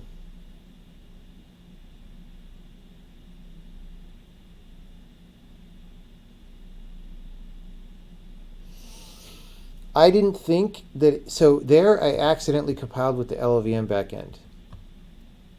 And it seems to me that maybe I broke, like maybe the LLVM backend looks at that context subprograms.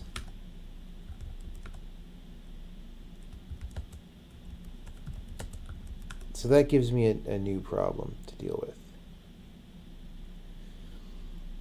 It still works, but like, okay. This is what we're actually testing.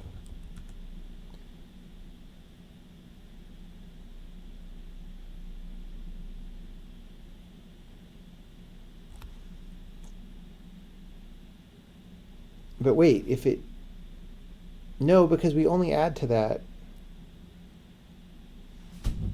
This is a new problem somehow.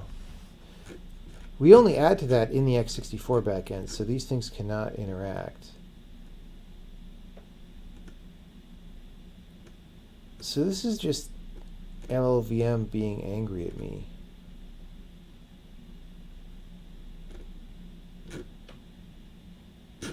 Dude, I don't know. I don't even know. No, don't do that.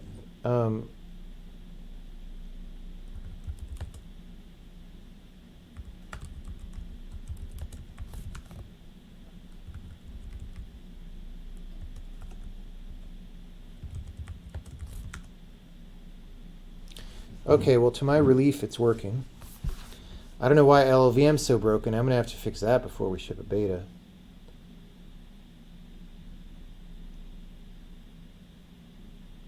These are small programs, yeah, mostly.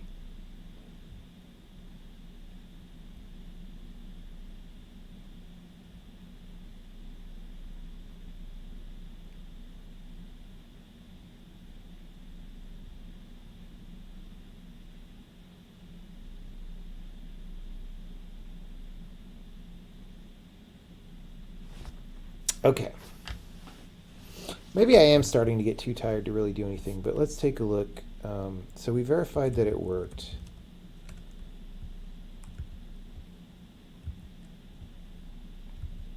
No, you know what? We're going to call it here. It's past midnight. I want to get on Tennessee time a little bit better. There's still some low-hanging fruit to make things faster. So this is all good.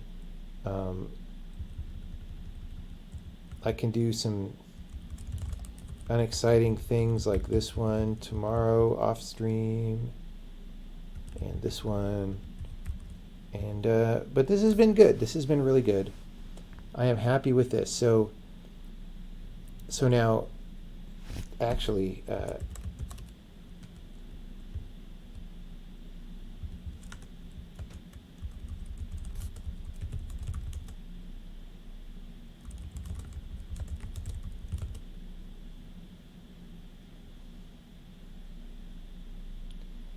code view debug info write speed has been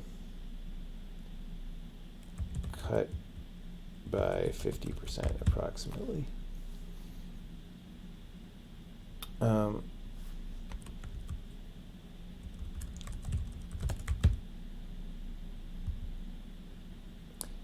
And that might even go up some more.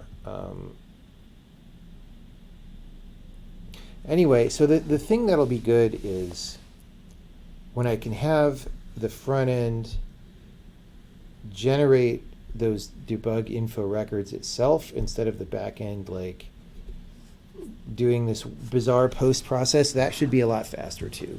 So we should get more time savings, I think, on both the front and back end, honestly.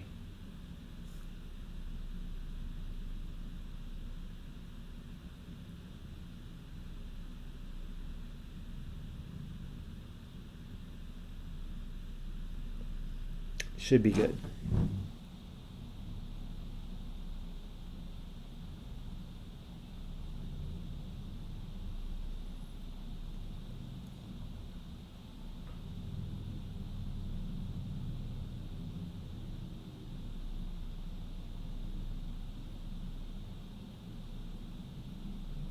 Yeah. Unfortunately, I have to debug this LLVM problem, though.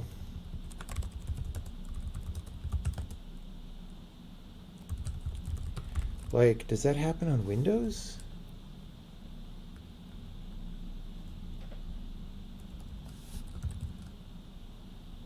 No.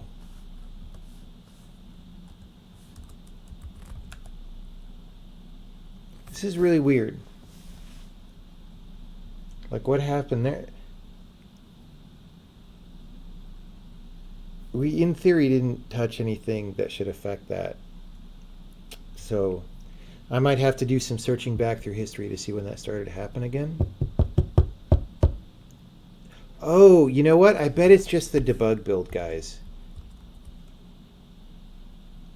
I bet it's been happening the whole time. It's just the debug build, and we have extra warnings for debug, right? Because I bet if I go back to release, see, brain still functions sometimes. I bet here it won't happen. So debug LLVM. It's just I get casts wrong in LLVM all the time because they're so verbose and confusing, and I still don't understand the model of how it works really because I don't care and I think it's dumb.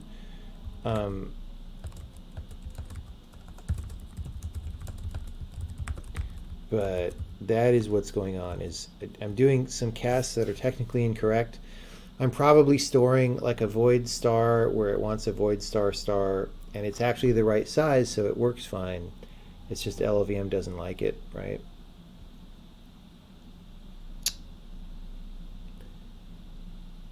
And of course, I can't actually get it to break where the problem is because they don't seem to think that's important. So, ah.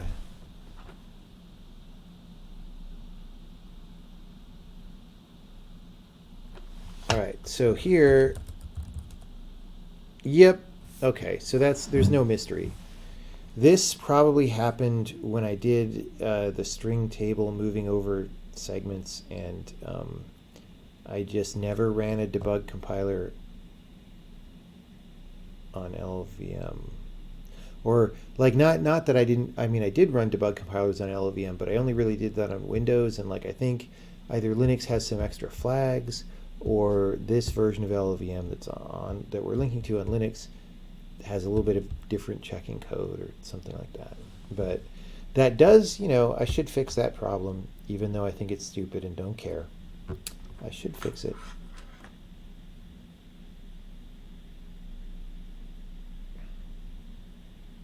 Any on-topic questions about what we did today?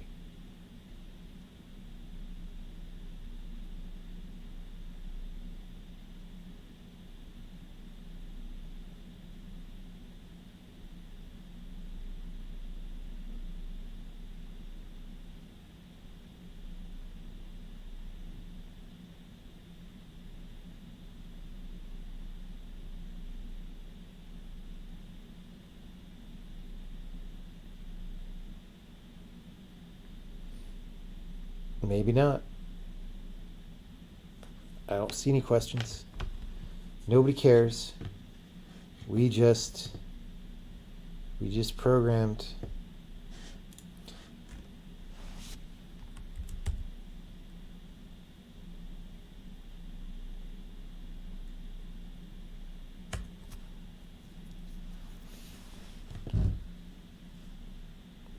I think we'll ship another beta soon. Not tonight, clearly, but soon. Soon. See, look at that.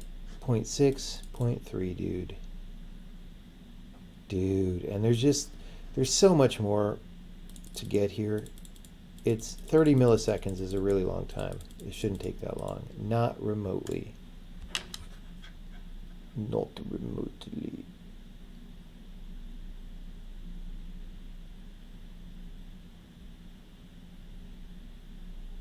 How close is open beta? I'm not sure.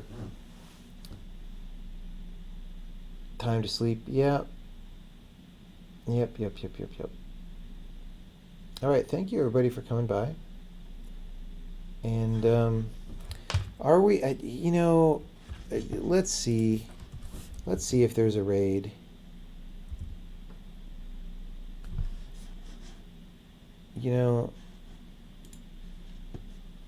Let's. We could watch our own stream in a window. That would be great, right?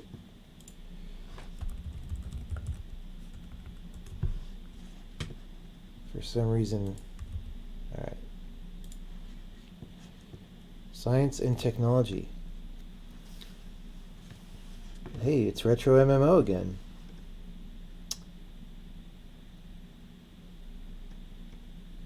Node.js, Biopunk game development, ham radio satellites. Lurk Zone. When is this game gonna come out, dude? We could go to Lurk Zone. Let's see what he's doing. We haven't raided him in a while.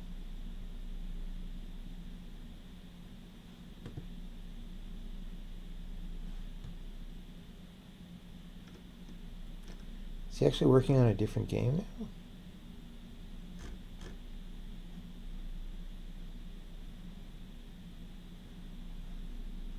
Is the stream actually going? I just see lurking. Oh, mouse is moving.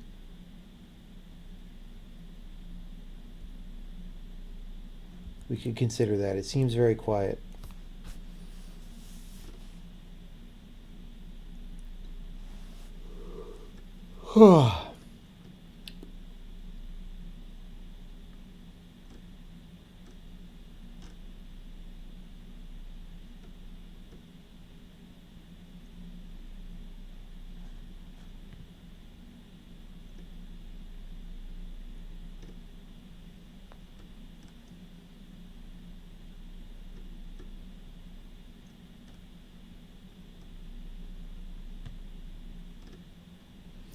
You know, I'm gonna go to lurk zone, and if it's too boring, then you can go to bed.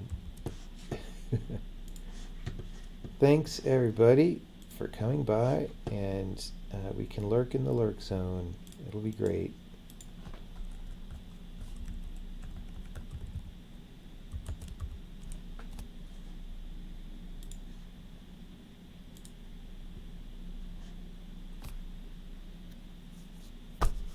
See you later.